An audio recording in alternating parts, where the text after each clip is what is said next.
ভয়ঙ্কর এক কালবৈশাখী রাত। চারদিকে ঘুটঘুটে অন্ধকার, যেন পুরো শহরটাকে কোনো এক অজ্ঞাত আতঙ্ক গিলে খেয়েছে। আকাশ চিরে মাঝে মাঝেই ভয়াল গর্জনে বিদ্যুৎ চমকাচ্ছে, আর সেই সাথে ঝমঝম করে পড়ছে ভারী বৃষ্টি। বৃষ্টির প্রতিটি ফোঁটা যেন এক একটি ধারালো খঞ্জরের মতো এসে বিঁধছিল মায়ার নরম শরীরে। শহরের এক অন্ধকার এবং সরু গলিতে পা রাখতেই তার বুকের ভেতরটা ছ্যাঁত করে উঠল। তার শ্বাসপ্রশ্বাস এতই দ্রুত চলছিল যে বুকের তীব্র ধুকপুকানি সে নিজের কানেই যেন খুব স্পষ্টভাবে প্রতিধ্বনিত হতে শুনছিল। সে খুব ভালো করেই জানত যে আজ রাতে যদি সে কোনোভাবে ধরা পড়ে যায়, তবে তার সেই অসুস্থ মানসিকতার এবং নরপশু ভগ্নিপতি শওকত তাকে আর কক্ষণই জ্যান্ত ছাড়বে না। শওকতের দাপট, তার কালো টাকার জোর এবং চরম নিষ্ঠুরতার কথা পুরো শহরে বেশ ভালোভাবেই বিখ্যাত ছিল, আর মায়া কোনোভাবেই তার এই জঘন্য এবং নোংরা ষড়যন্ত্রের শিকার হওয়ার জন্য মোটেও প্রস্তুত ছিল না। সে তার গায়ের ভেজা শালটিকে শীতের কাঁপুনিতে আরও শক্ত করে নিজের শরীরের সাথে জড়িয়ে নিল।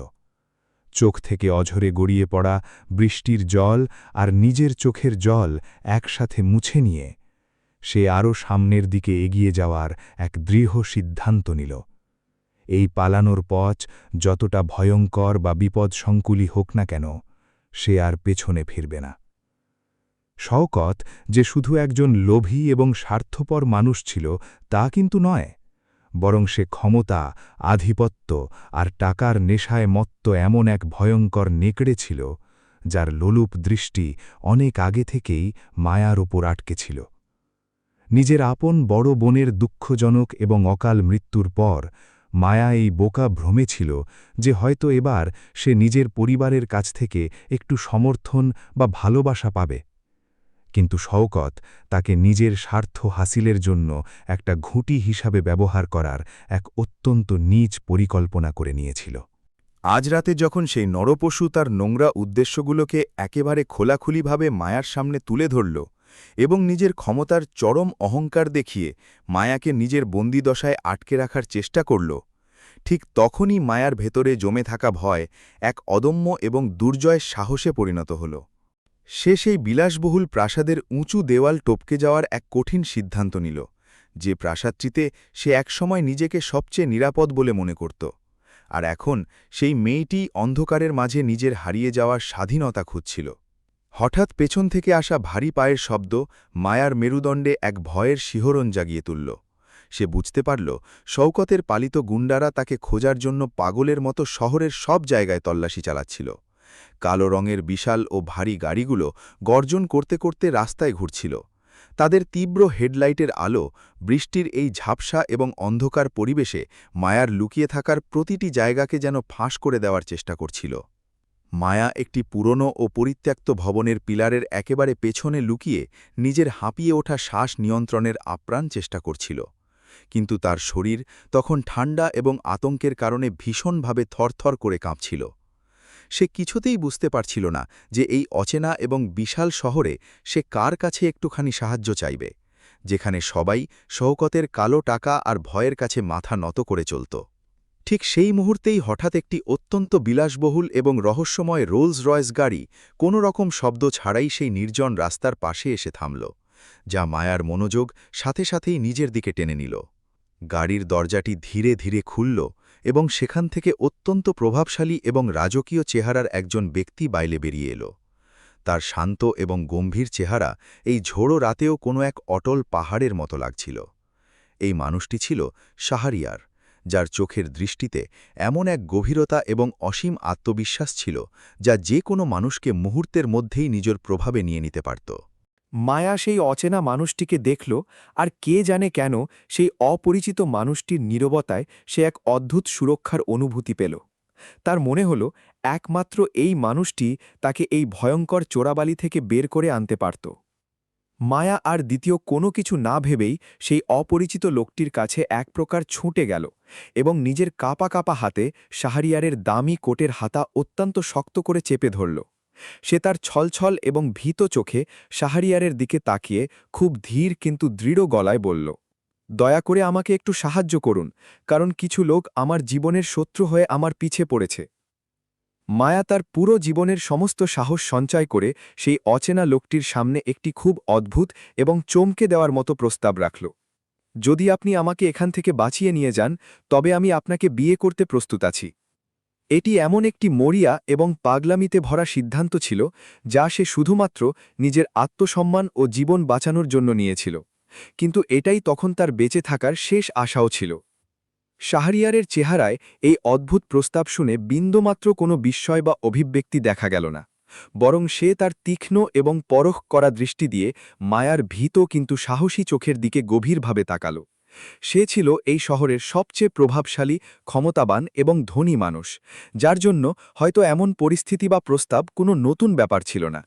কিন্তু এই সাধারণ মেয়েটির চোখে দেখতে পাওয়া চরম হতাশা এবং অদ্ভুত সততা তাকে কিছুটা হলেও ভাবতে বাধ্য করল। শাহরিয়ারের ব্যক্তিগত নিরাপত্তা রক্ষীরা সাথে সাথেই সতর্ক হয়ে গেল এবং তারা মায়াকে তাদের বসের কাছ থেকে দূরে সরিয়ে দেওয়ার জন্য এগিয়ে এলো। কিন্তু শাহরিয়ার নিজের হাত উপরে তুলে তাদের থামার জন্য খুব শান্ত একটি ইশারা করল। সে তার ভারী এবং অত্যন্ত গভীর গলায় শুধু এটুকুই জিজ্ঞেস করল যে, তুমি কি সত্যিই জানো যে তুমি ঠিক কোন বিপদে পড়তে যাচ্ছ, আর এই এত বড় প্রতিশ্রুতি তোমার কাছে আসলে কি অর্থ রাখে? মায়া চোখের পলক না ফেলেই শাহরিয়ারের চোখের দিকে সোজা তাকাল এবং শক্তভাবে বলল, আমি জানি না আপনি কে, কিন্তু আমি যার কাছ থেকে প্রাণ হাতে নিয়ে পালাচ্ছি তার চেয়ে খারাপ কিছু আর আমি এই দুনিয়ায় ভাবতে পারি না। তার কণ্ঠস্বরে এমন এক সততা এবং তীব্র কষ্ট ছিল যা বৃষ্টির প্রবল শব্দকেও হার মানাচ্ছিল, আর তার এই নিডরতা শাহরিয়ারের মতো একজন পাষাণ ও কঠোর মানুষকেও গভীরভাবে প্রভাবিত করে গেল। শওকতের গুন্ডাদের গাড়িগুলো এখন অনেক কাছে চলে এসেছিল এবং তাদের গালাগালি ও চিৎকারের শব্দ ফাঁকা রাস্তায় প্রতিধ্বনিত হতে শুরু করেছিল, যা পরিবেশকে আরও বেশি ভয়ঙ্কর করে তুলেছিল। এখন আর সিদ্ধান্ত নেওয়ার মতো কোনো সময় বাকি ছিল না, আর মায়ার জীবন পুরোপুরিভাবে এই অপরিচিত লোকটির একটিমাত্র শব্দের ওপর নির্ভর করছিল। শাহরিয়ার এক মুহূর্তের জন্য সেই রাস্তার অন্য প্রান্তে আসতে থাকা তীব্র গাড়ির আলোগুলোর দিকে তাকাল এবং তারপর খুব শান্তভাবে মায়ার হাত ধরে তাকে নিজের সুরক্ষিত গাড়ির একেবারে ভেতরে বসিয়ে দিল।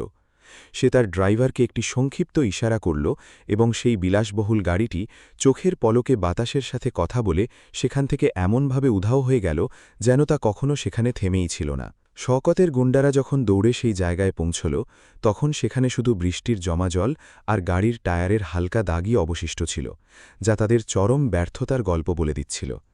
গাড়ির ভেতরের পরিবেশ খুব শান্ত এবং আরামদায়ক ছিল, যা বাইরে চলা ভয়ঙ্কর ঝড় এবং মায়ার মনে চলা উথালপাথালের ঠিক বিপরীতে তাকে এক নতুন অনুভূতি দিচ্ছিল। মায়া এক বুক দীর্ঘশ্বাস নিল এবং গাড়ির আরামদায়ক নরম সিটে নিজের মাথা এলিয়ে দিয়ে চোখ দুটো বন্ধ করল। কিন্তু তার মন তখনও শওকতের সেই ভয়ঙ্কর চেহারা এবং হুমকিতে পুরোপুরি ভরা ছিল।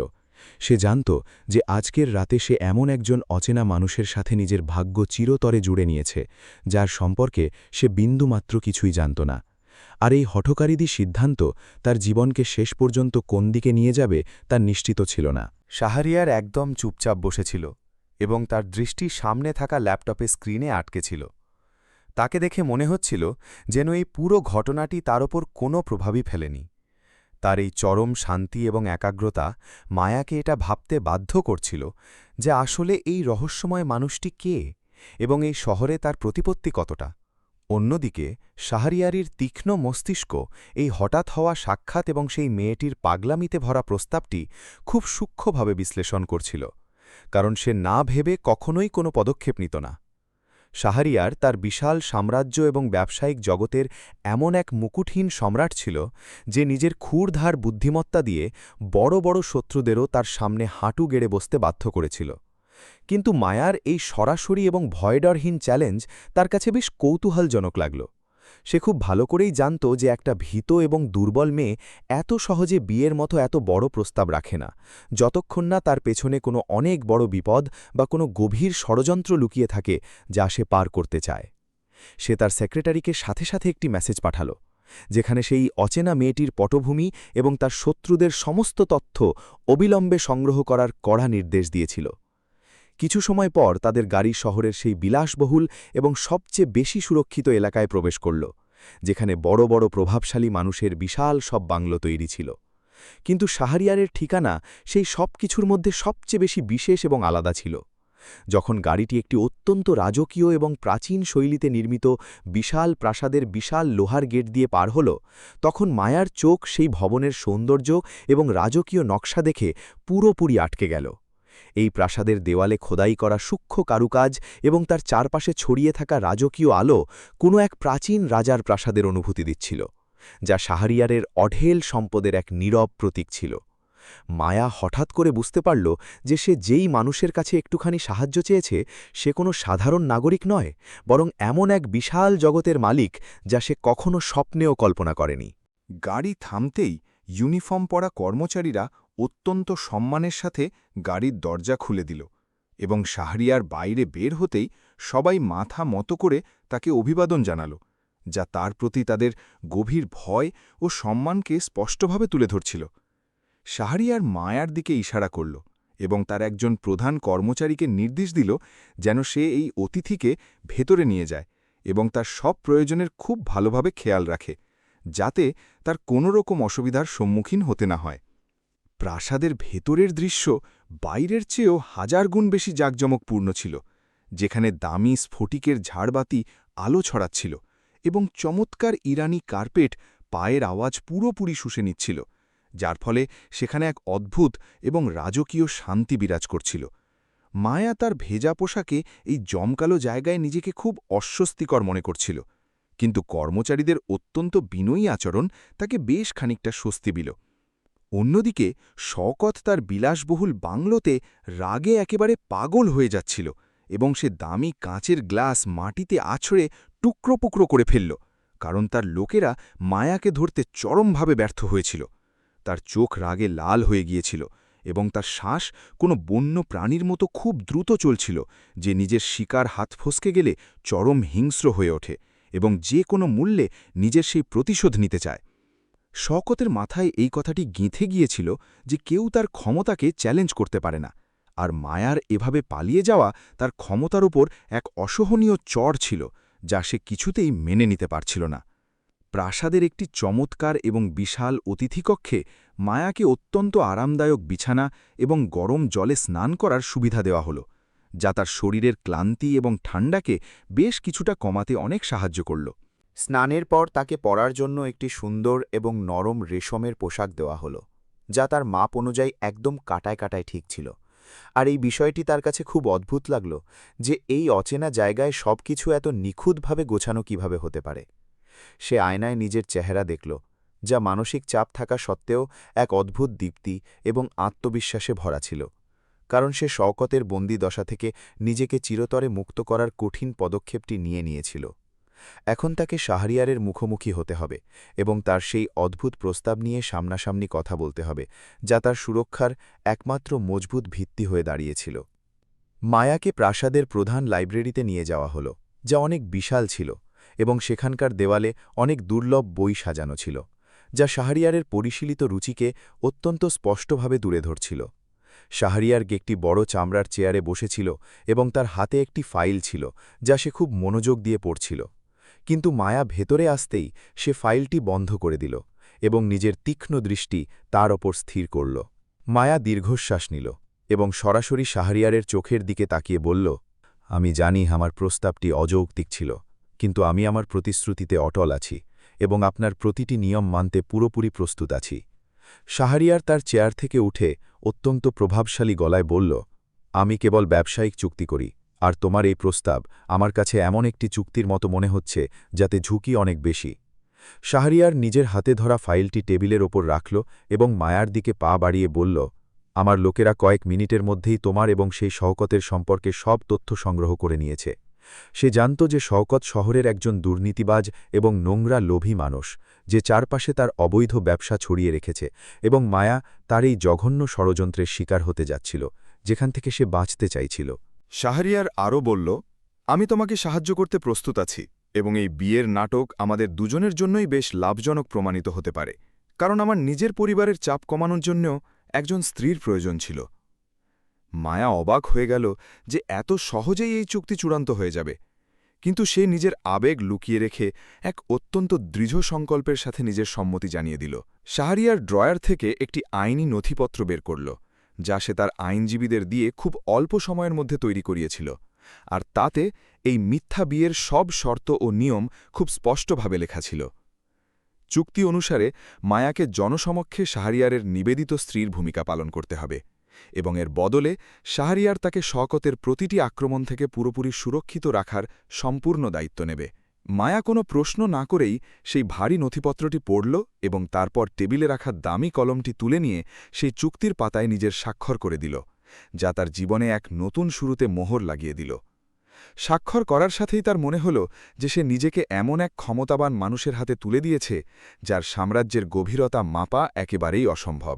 নথিপত্রে স্বাক্ষর হওয়ার পর শাহরিয়ার সেই ফাইলটি পুনরায় নিজের ড্রয়ারে সুরক্ষিতভাবে রেখে দিল এবং মায়ার চোখের দিকে তাকিয়ে একটি শান্ত কিন্তু অত্যন্ত ভয়ঙ্কর হাসির সাথে বলল, এখন তুমি আমার দায়িত্ব হয়ে গেছ। সে মায়াকে এই বিশ্বাস দেওয়ালো যে শওকত এখন তার একটা চুলও বাঁকা করতে পারবে না, আর সে যদি এমন চেষ্টা করার সামান্যতম সাহসও দেখায় তবে তাকে এর এমন ভয়াবহ পরিণতি ভোগ করতে হবে যা সে কখনো কল্পনাও করেনি। মায়া শাহরিয়ারের কথার মাঝে এমন এক মজবুত আত্মবিশ্বাস অনুভব করল যা তার ভেতরের ভয়কে এক ধাক্কায় শেষ করে দিল এবং তাকে মানসিক শান্তির এক চমৎকার অনুভূতি দিল। সে জানত যে এই সম্পর্ক একটি আইনি চুক্তির উপর দাঁড়িয়ে আছে, কিন্তু এই ঝোড়ো রাতে শাহরিয়ারের উপস্থিতি তার জন্যে কোনো মজবুত ঢালের চেয়ে একটুও কম ছিল না।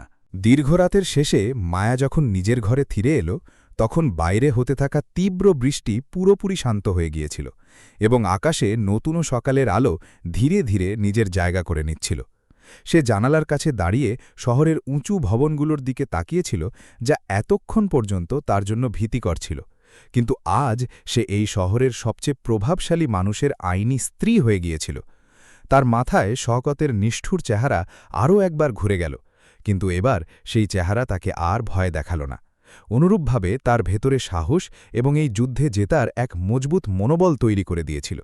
সে নিজের কাছে এই দৃঢ় প্রতিজ্ঞা করল যে সে এই নতুন সুযোগটি নষ্ট হতে দেবে না এবং শাহরিয়ারের এই সাম্রাজ্যে নিজের এমন এক মজবুত পরিচয় তৈরি করবে যা কেউ সহজে মুছে ফেলতে পারবে না। সকালের আলোর সাথে সাথেই প্রাসাদের কর্মচারীরা কাজ শুরু করে দিল এবং মায়া বুঝতে পারল যে আজ থেকে তার জীবনের এক নতুন ও চ্যালেঞ্জিং অধ্যায় শুরু হতে চলেছে, যা আগের থেকে একেবারে আলাদা হবে। শাহরিয়ার শহরের এমন এক রহস্যময় নাম ছিল যার শত্রুরা ছিল অগণিত, আর এখন মায়াকে শওকতের পাশাপাশি সেই সব অজানা বিপদেরও মুখোমুখি হতে হবে যা এই বিয়ের কারণে তার জীবনে আসতে চলেছে। কিন্তু সে এখন আর সেই দুর্বল মেয়েটি ছিল না যে অন্ধকার গুলিতে নিজের প্রাণ বাঁচিয়ে পালাচ্ছিল, বরং সে এখন শাহরিয়ারের ক্ষমতাশালী জগতের এক অত্যন্ত গুরুত্বপূর্ণ অংশ হয়ে উঠেছিল, যেখানে হার মানার কোনো বিকল্প ছিল না। এই প্রাসাদের দেওয়ালের পেছনে অনেক রহস্য চাপা ছিল, যা ধীরে ধীরে মায়ার সামনে খুলতে চলেছিল, এবং তাকে এই চ্যালেঞ্জগুলোর খুব সাহসিকতার সাথে কড়া মোকাবিলা করতে হবে। অন্যদিকে শওকত যখন খবর পেল যে মায়া কোনোভাবে শহরের সবচেয়ে প্রভাবশালী এলাকায় প্রবেশ করে গেছে, তখন তার রাগ সপ্তমে পৌঁছে গেল এবং সে নিজের সমস্ত শক্তি তাকে ফিরিয়ে আনার জন্য নিয়োজিত করল। সে এই কথাটি বিশ্বাসই করতে পারছিল না যে একটি সাধারণ মেয়ে তার এত বড় ও মজবুত জাল ছিঁড়ে কিভাবে পালাতে পারে, আর সেটাও বাইরের সাহায্য ছাড়া, যা তার জন্য একটি অনেক বড় ধাক্কা ছিল। সে তার গুপ্তচরদের শহরের প্রতিটি কোণায় ছড়িয়ে দিল এবং স্পষ্ট সতর্কতা দিল যে যদি সন্ধ্যার মধ্যে মায়ার কোনো খোঁজ না পাওয়া যায় তবে সে নিজের লোকদেরই প্রাণ নিতে বিন্দুমাত্র পিছপাটে হবে না। শওকতের এই উন্মাদনা এখন এক ভয়ঙ্কর জেদে পরিণত হয়েছিল, যার একমাত্র উদ্দেশ্য ছিল মায়ার জীবন ধ্বংস করা এবং তাকে নিজের সামনে হাঁটু গেড়ে বসতে বাধ্য করা। শাহরিয়ার নিজের ব্যালকনিতে দাঁড়িয়ে সূর্যের প্রথম কিরণ দেখছিল, আর তার হাতে কফির একটি গরম পেয়ালা ছিল, আর তার মস্তিষ্ক আসন্ন ঝড়ের সম্পূর্ণ ও নিখুঁত কৌশল তৈরি করতে ব্যস্ত ছিল। সে জানত যে শওকতের মতো বিষাক্ত সাপ চুপ করে বসে থাকবে না, এবং সে শীঘ্রই এমন কোনো জঘন্য পদক্ষেপ নেবে যাতে মায়ার ক্ষতি করা যায়। কিন্তু শাহরিয়ারও নিজের দাবার ছক পুরোপুরি সাজিয়ে রেখেছিল। সে তার আইনজীবী এবং প্রধান উপদেষ্টাদের একটি গুরুত্বপূর্ণ বৈঠক ডাকল, যাতে এই বিয়েটিকে সমাজের চোখে আইনি এবং বাস্তব হিসেবে প্রমাণ করা যায়, আর কেউ যেন তাদের উপর কোনো ধরনের সন্দেহ করতে না পারে। মায়ার ভাগ্য এখন পুরোপুরি শাহরিয়ারের হাতে ছিল, কিন্তু শাহরিয়ারও এটা জানত যে এই মেয়েটি তার জীবনে এক অদ্ভুত পরিবর্তন নিয়ে আসতে চলেছে। পরের দিন সকালে মায়ার চোখ খুলতেই সে দেখল প্রাসাদের জাঁকজমকপূর্ণ ধরে সূর্যের আলো এসে পড়ছে। সে দেখল যে এই প্রাসাদের স্থাপত্য গাঢ় লাল পাথর এবং জটিল কারুকাজ দিয়ে সাজানো ছিল, যা একেবারে রাজকীয় মহলের মতো লাগছিল। ভারী দরজা এবং ছাদ থেকে ঝুলে থাকা বিশাল স্ফটিকের ঝাড়বাতি এর জাঁকজমক ক্রমাগত বাড়িয়ে তুলছিল। মায়া অনুভব করল যে এই বিশাল বাড়িটি পুরনো ইতিহাস ও ক্ষমতার এমন এক মজবুত দুর্গ, যা অচেনা শাহরিয়ারের মহান মর্যাদাকে সারা বিশ্বের সামনে অত্যন্ত স্পষ্টভাবে প্রমাণ করে। সে বিছানা ছাড়ল এবং মেঝেতে বিছানো নরম কার্পেটে হাঁটতে শুরু করল, যার বুননে রাজকীয় শিল্পের ছাপ স্পষ্ট দেখা যাচ্ছিল। বাইরে নীরবতা এই কথার ইঙ্গিত দিচ্ছিল যে প্রাসাদের কর্মচারীরা তাদের মালিকের নিয়মকানুন খুব কঠোরভাবে মেনে চলে। জানলা দিয়ে বাইরে উঁকি দিলে তার চোখে এক বিশাল বাগান পড়ল, যেখানে বেশ কয়েকটি সুন্দর ফোয়ারা চলছিল। এই চমৎকার দৃশ্য তার পুরনো সাধারণ জীবনের ঠিক বিপরীত ছিল, এবং সে ভাবতে বাধ্য হল যে কিভাবে সে এই অজানা ও বিপজ্জনক জগতে নিজের সুরক্ষিত জায়গা তৈরি করতে পারবে। তখনই দরজায় একটি মৃদু টোকা পড়ল, এবং একজন অভিজ্ঞ নারী কর্মচারী ভেতরে এলেন, যার চেহারায় অনেক সম্মান ঝরে পড়ছিল। মহিলাটি মায়াকে মাথা নিচু করে প্রণাম করলেন এবং বিনীত কণ্ঠে জানালেন, মালিক শাহরিয়ার সকালের নাস্তার টেবিলে আপনার জন্য অপেক্ষা করছেন। মহিলার হাতে কয়েকটি সুন্দর পোশাক ছিল, যা বিশেষভাবে মায়ার জন্যই আনা হয়েছিল, যাতে সে প্রাসাদের মালকিন হিসেবে নিজেকে উপস্থাপন করতে পারে। মায়া একটি সুন্দর ভারতীয় পোশাক বেছে নিল এবং নিজেকে এই নতুন চ্যালেঞ্জ ও ভূমিকার জন্য মানসিকভাবে পুরোপুরি প্রস্তুত করতে লাগল। সিঁড়ি দিয়ে নিচে নামার সময় মায়া খেয়াল করল যে প্রাসাদের জাঁকজমকপূর্ণ দেয়ালে প্রাচীন চিত্রকর্ম এবং পুরনো অস্ত্র সাজানো আছে। এসবই এই অচেনা পরিবারের পুরনো এবং গৌরবময় ইতিহাসের গল্প বলছিল। প্রাসাদের প্রতিটি কোণ কড়া নিরাপত্তা ও নজরদারিয়ে ঘেরা ছিল, যা দেখে এটি বুঝতে পারা সহজ ছিল যে শাহরিয়ারের শত্রুরাও অনেক শক্তিশালী হবে। মায়া নিজের আবেগ নিয়ন্ত্রণে রাখল এবং নিজের ভেতর মজবুত আত্মবিশ্বাস অনুভব করল, কারণ এখন তাকে ভয় পেয়ে নয়, বরং পূর্ণ সাহসের সাথে বাঁচতে হবে। সে জানত যে আজ অনেক রহস্য উন্মোচিত হবে। খাওয়ার ঘরে আসতেই মায়া শাহরিয়ারকে টেবিলের এক প্রান্তে বসে থাকতে দেখল।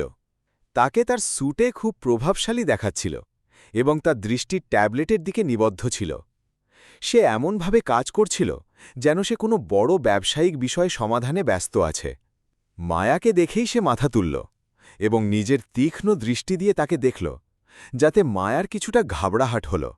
শাহরিয়ারের শান্ত চেহারায় কোনো অভিব্যক্তি না থাকলেও তার নীরবতার মাঝে এমন এক অধিকার লুকিয়েছিল, যা যে কোনো মানুষকে এক মুহূর্তে মাথা নত করাতে পারত। ইশারা পেয়ে মায়া চেয়ারে বসে পড়ল, যেখানে টেবিলে অনেক সুস্বাদু খাবারের সমাহার ছিল। শাহরিয়ার কফি পান করতে করতে শান্ত কণ্ঠে বলল যে, তোমাকে প্রাসাদের নিয়মগুলো মেনে চলতে হবে। বাইরের দুনিয়ায় তুমি আমার স্ত্রী হিসেবে পরিচিত হবে এবং মিডিয়ার নজর আমাদের উপর থাকবে। সে স্পষ্ট করে দিল যে তোমাকে প্রতিটি পা খুব ভেবেচিন্তে ফেলতে হবে, যাতে রহস্য বাইরে আসতে না পারে। মায়া কোনো প্রশ্ন না করেই সম্মতিতে মাথা নাড়ল এবং নিজেকে অজানা বিপদের জন্য মানসিকভাবে প্রস্তুত করে নিল, যা খুব জরুরি ছিল। শওকতের রাগ সপ্তমে ছিল। গুন্ডারা মাথা নিচু করে দাঁড়িয়েছিল, কারণ সারা রাত খোঁজ করার পরও মায়ার কোনো খোঁজ পাওয়া যায়নি। শওকত রাগে টেবিল ভেঙে ফেলল এবং তার লোকদের ওপর চিৎকার করতে লাগল। এটি নিছক একটি মেয়ের পালানোর বিষয় ছিল না, বরং তার ক্ষমতার ওপর এক আক্রমণ ছিল, যা সে সহ্য করতে পারছিল না। সে গুন্ডা এবং দুর্নীতিবাজ কর্মকর্তাদের মায়াকে খোঁজার কাজে লাগানোর কঠোর নির্দেশ জারি করল, যা তার পাগলামির একটি অকাট্য প্রমাণ ছিল। সে তাকে ফিরিয়ে আনার জন্য যে কোনো মূল্য চোকাতে এবং যে কোনো পর্যায় পর্যন্ত যেতে পুরোপুরি প্রস্তুত ছিল, যা মায়ার জন্য একটি অত্যন্ত বড় এবং ভয়ঙ্কর বিপজ্জনক সংকেত ছিল।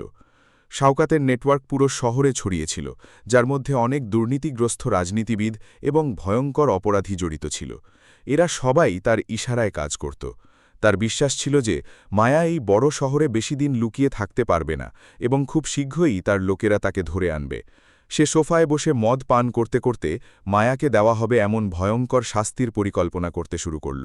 তার অন্ধ অহংকার তাকে এটি ভাবতেই দিচ্ছিল না যে মেয়েটি এমন কোনো ক্ষমতাবান মানুষের আশ্রয় নিয়েছে যে এক মুহূর্তের মধ্যে তাকে অনায়াসে সম্পূর্ণ মাটিতে মিশিয়ে দেওয়ার অসীম ক্ষমতা রাখে। সকালের নাস্তা শেষ করার পর শাহরিয়ার প্রধান সেক্রেটারিকে ডাকল এবং জরুরি কাগজপত্র দ্রুত তৈরি করার নির্দেশ দিল। সে মায়ার দিকে তাকিয়ে বলল যে, দুপুরে আমরা শহরের বড় ডিজাইনারদের কাছে যাব, যেখানে তোমার জন্য নতুন পোশাক এবং দামি গয়না কেনা হবে। মায়া শাহরিয়ারের সম্পদ এবং কাজ করার দ্রুত গতি দেখে অবাক হচ্ছিল, কারণ সে তার প্রতিটি পদক্ষেপ একটি নির্দিষ্ট কৌশলের অধীনে নিচ্ছিল। শাহরিয়ারের বিশ্বাস ছিল যে শত্রুকে হারানোর জন্য তাকে নিজের ক্ষমতা দিয়ে অন্ধ করে দেওয়া উচিত, যাতে সে পাল্টা আক্রমণ করতে না পারে। দুপুরে প্রাসাদ থেকে বের হওয়ার সময় শাহরিয়ারের গাড়িবহরে অনেক গাড়ি এবং ভারী নিরাপত্তা বাহিনী অন্তর্ভুক্ত ছিল, যা দেখে মানুষজন রাস্তার ধারে সরে গেল। মায়া প্রথমবারের মতো এই রাজকীয় জীবনের অভিজ্ঞতা লাভ করছিল এবং তার কাছে এসব কিছু স্বপ্নের মতো মনে হচ্ছিল। কিন্তু তার মনে শওকতের ভয় তখনও লুকিয়েছিল। যখন তারা একটি দামি শোরুমে পৌঁছাল, তখন মালিক নিজে এসে শাহরিয়ারকে অনেক সম্মানের সাথে স্বাগত জানালেন এবং পুরো শোরুম তাদের জন্য খালি করিয়ে দিলেন। এটি শাহরিয়ারের অসীম ক্ষমতার আরও একটি বড় উদাহরণ ছিল, যা মায়াকে পুরোপুরি অবাক করে দিয়েছিল।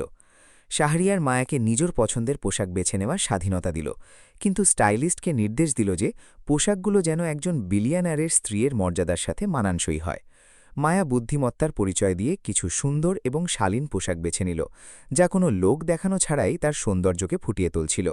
শাহরিয়ার তাকে একটি অত্যন্ত দামি হীরার হার পরাল এবং আয়নায় দেখতে দেখতে বলল যে, তুমি এখন আমার ক্ষমতার এক গুরুত্বপূর্ণ অংশ এবং তোমাকে সব সময় মাথা উঁচু করে থাকতে হবে। মায়া নিজের নতুন রূপ দেখল, যেখানে কোনো ভীত মেয়ে নয়, বরং একজন আত্মবিশ্বাসে ভরপুর নারী দেখতে পেল। কেনাকাটা শেষে ফেরার পথে শওকতের গুন্ডারা গাড়িগুলোকে চিনে ফেলল এবং সাথে সাথেই তাদের মালিককে খবর দিয়ে দিল।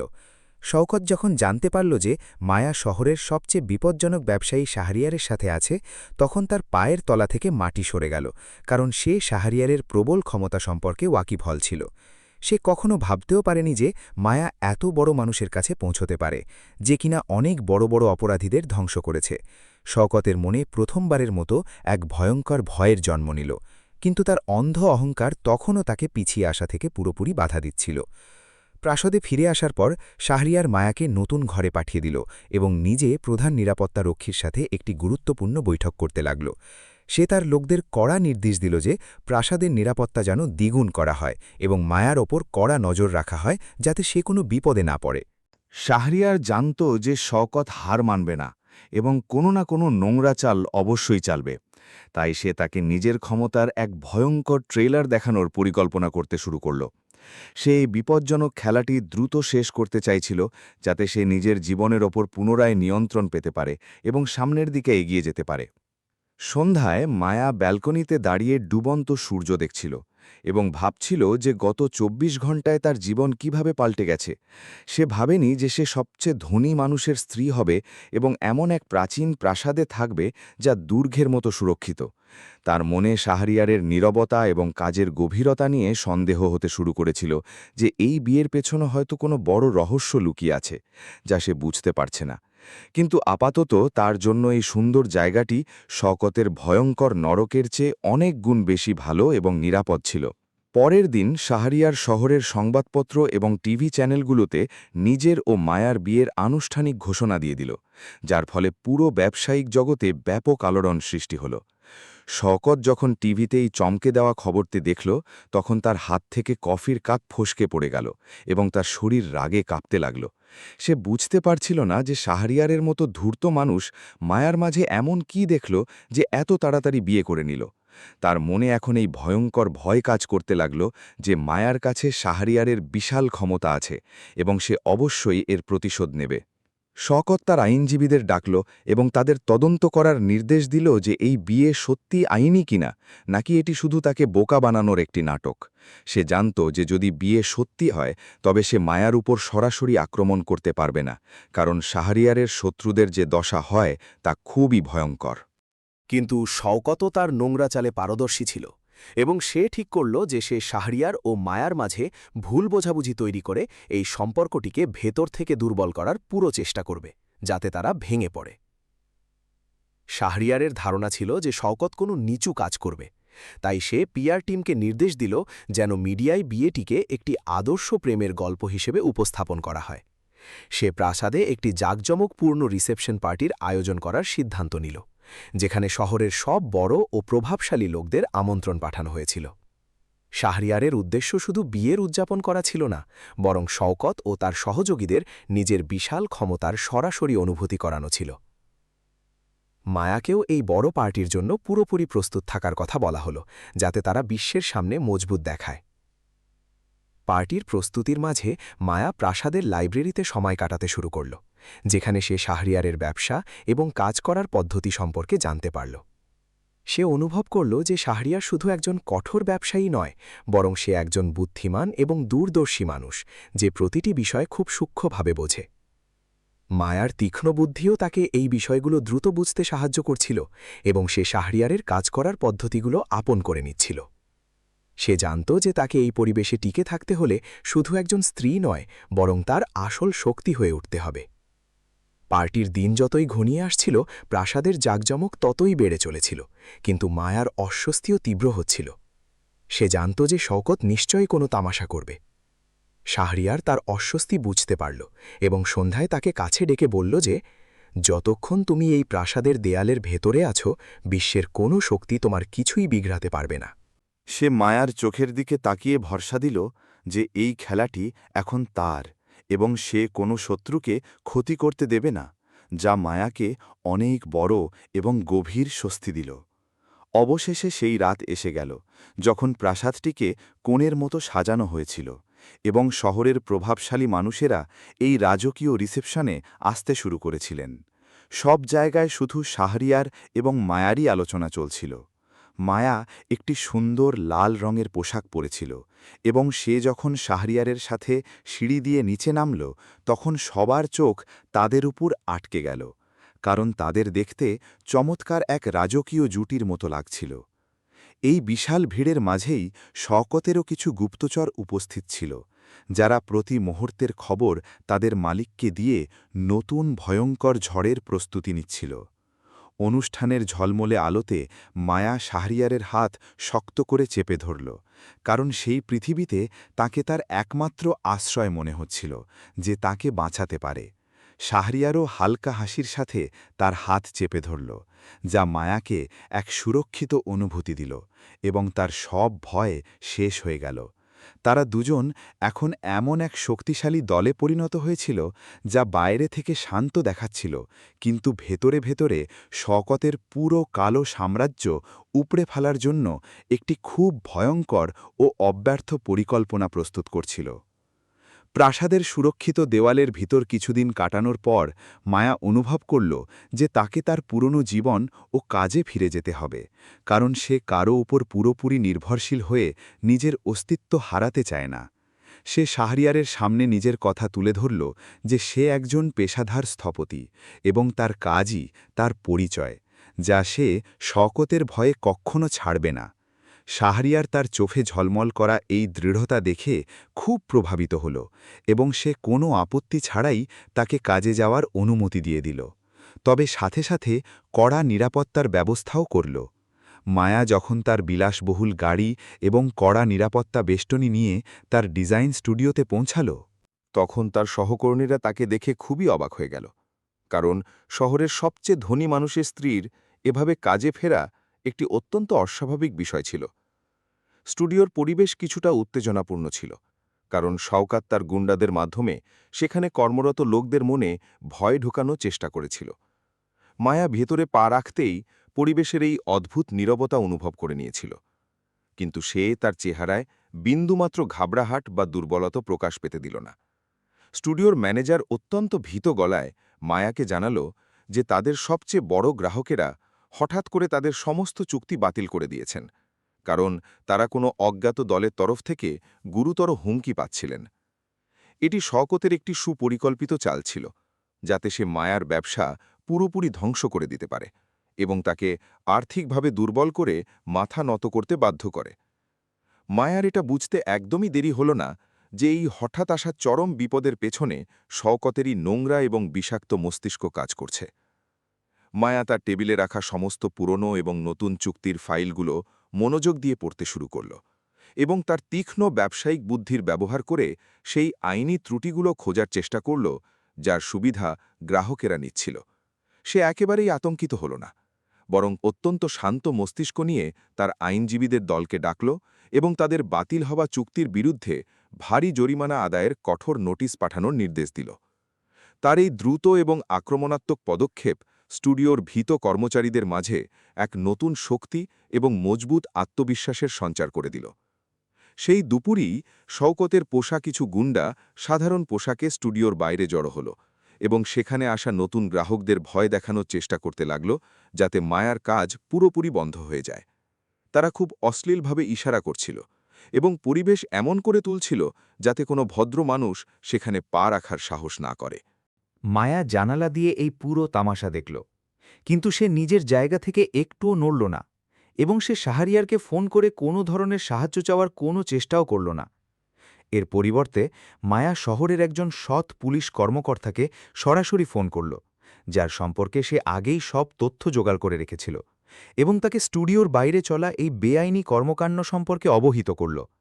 সে খুব চতুরতার সাথে মিডিয়ার কয়েকজন সাংবাদিককেও সেখানকার পরিস্থিতি কভার করার জন্য ডেকে নিল, যাতে পুলিশের ওপর দ্রুত এবং নিরপেক্ষভাবে ব্যবস্থা নেওয়ার প্রবল চাপ বজায় থাকে।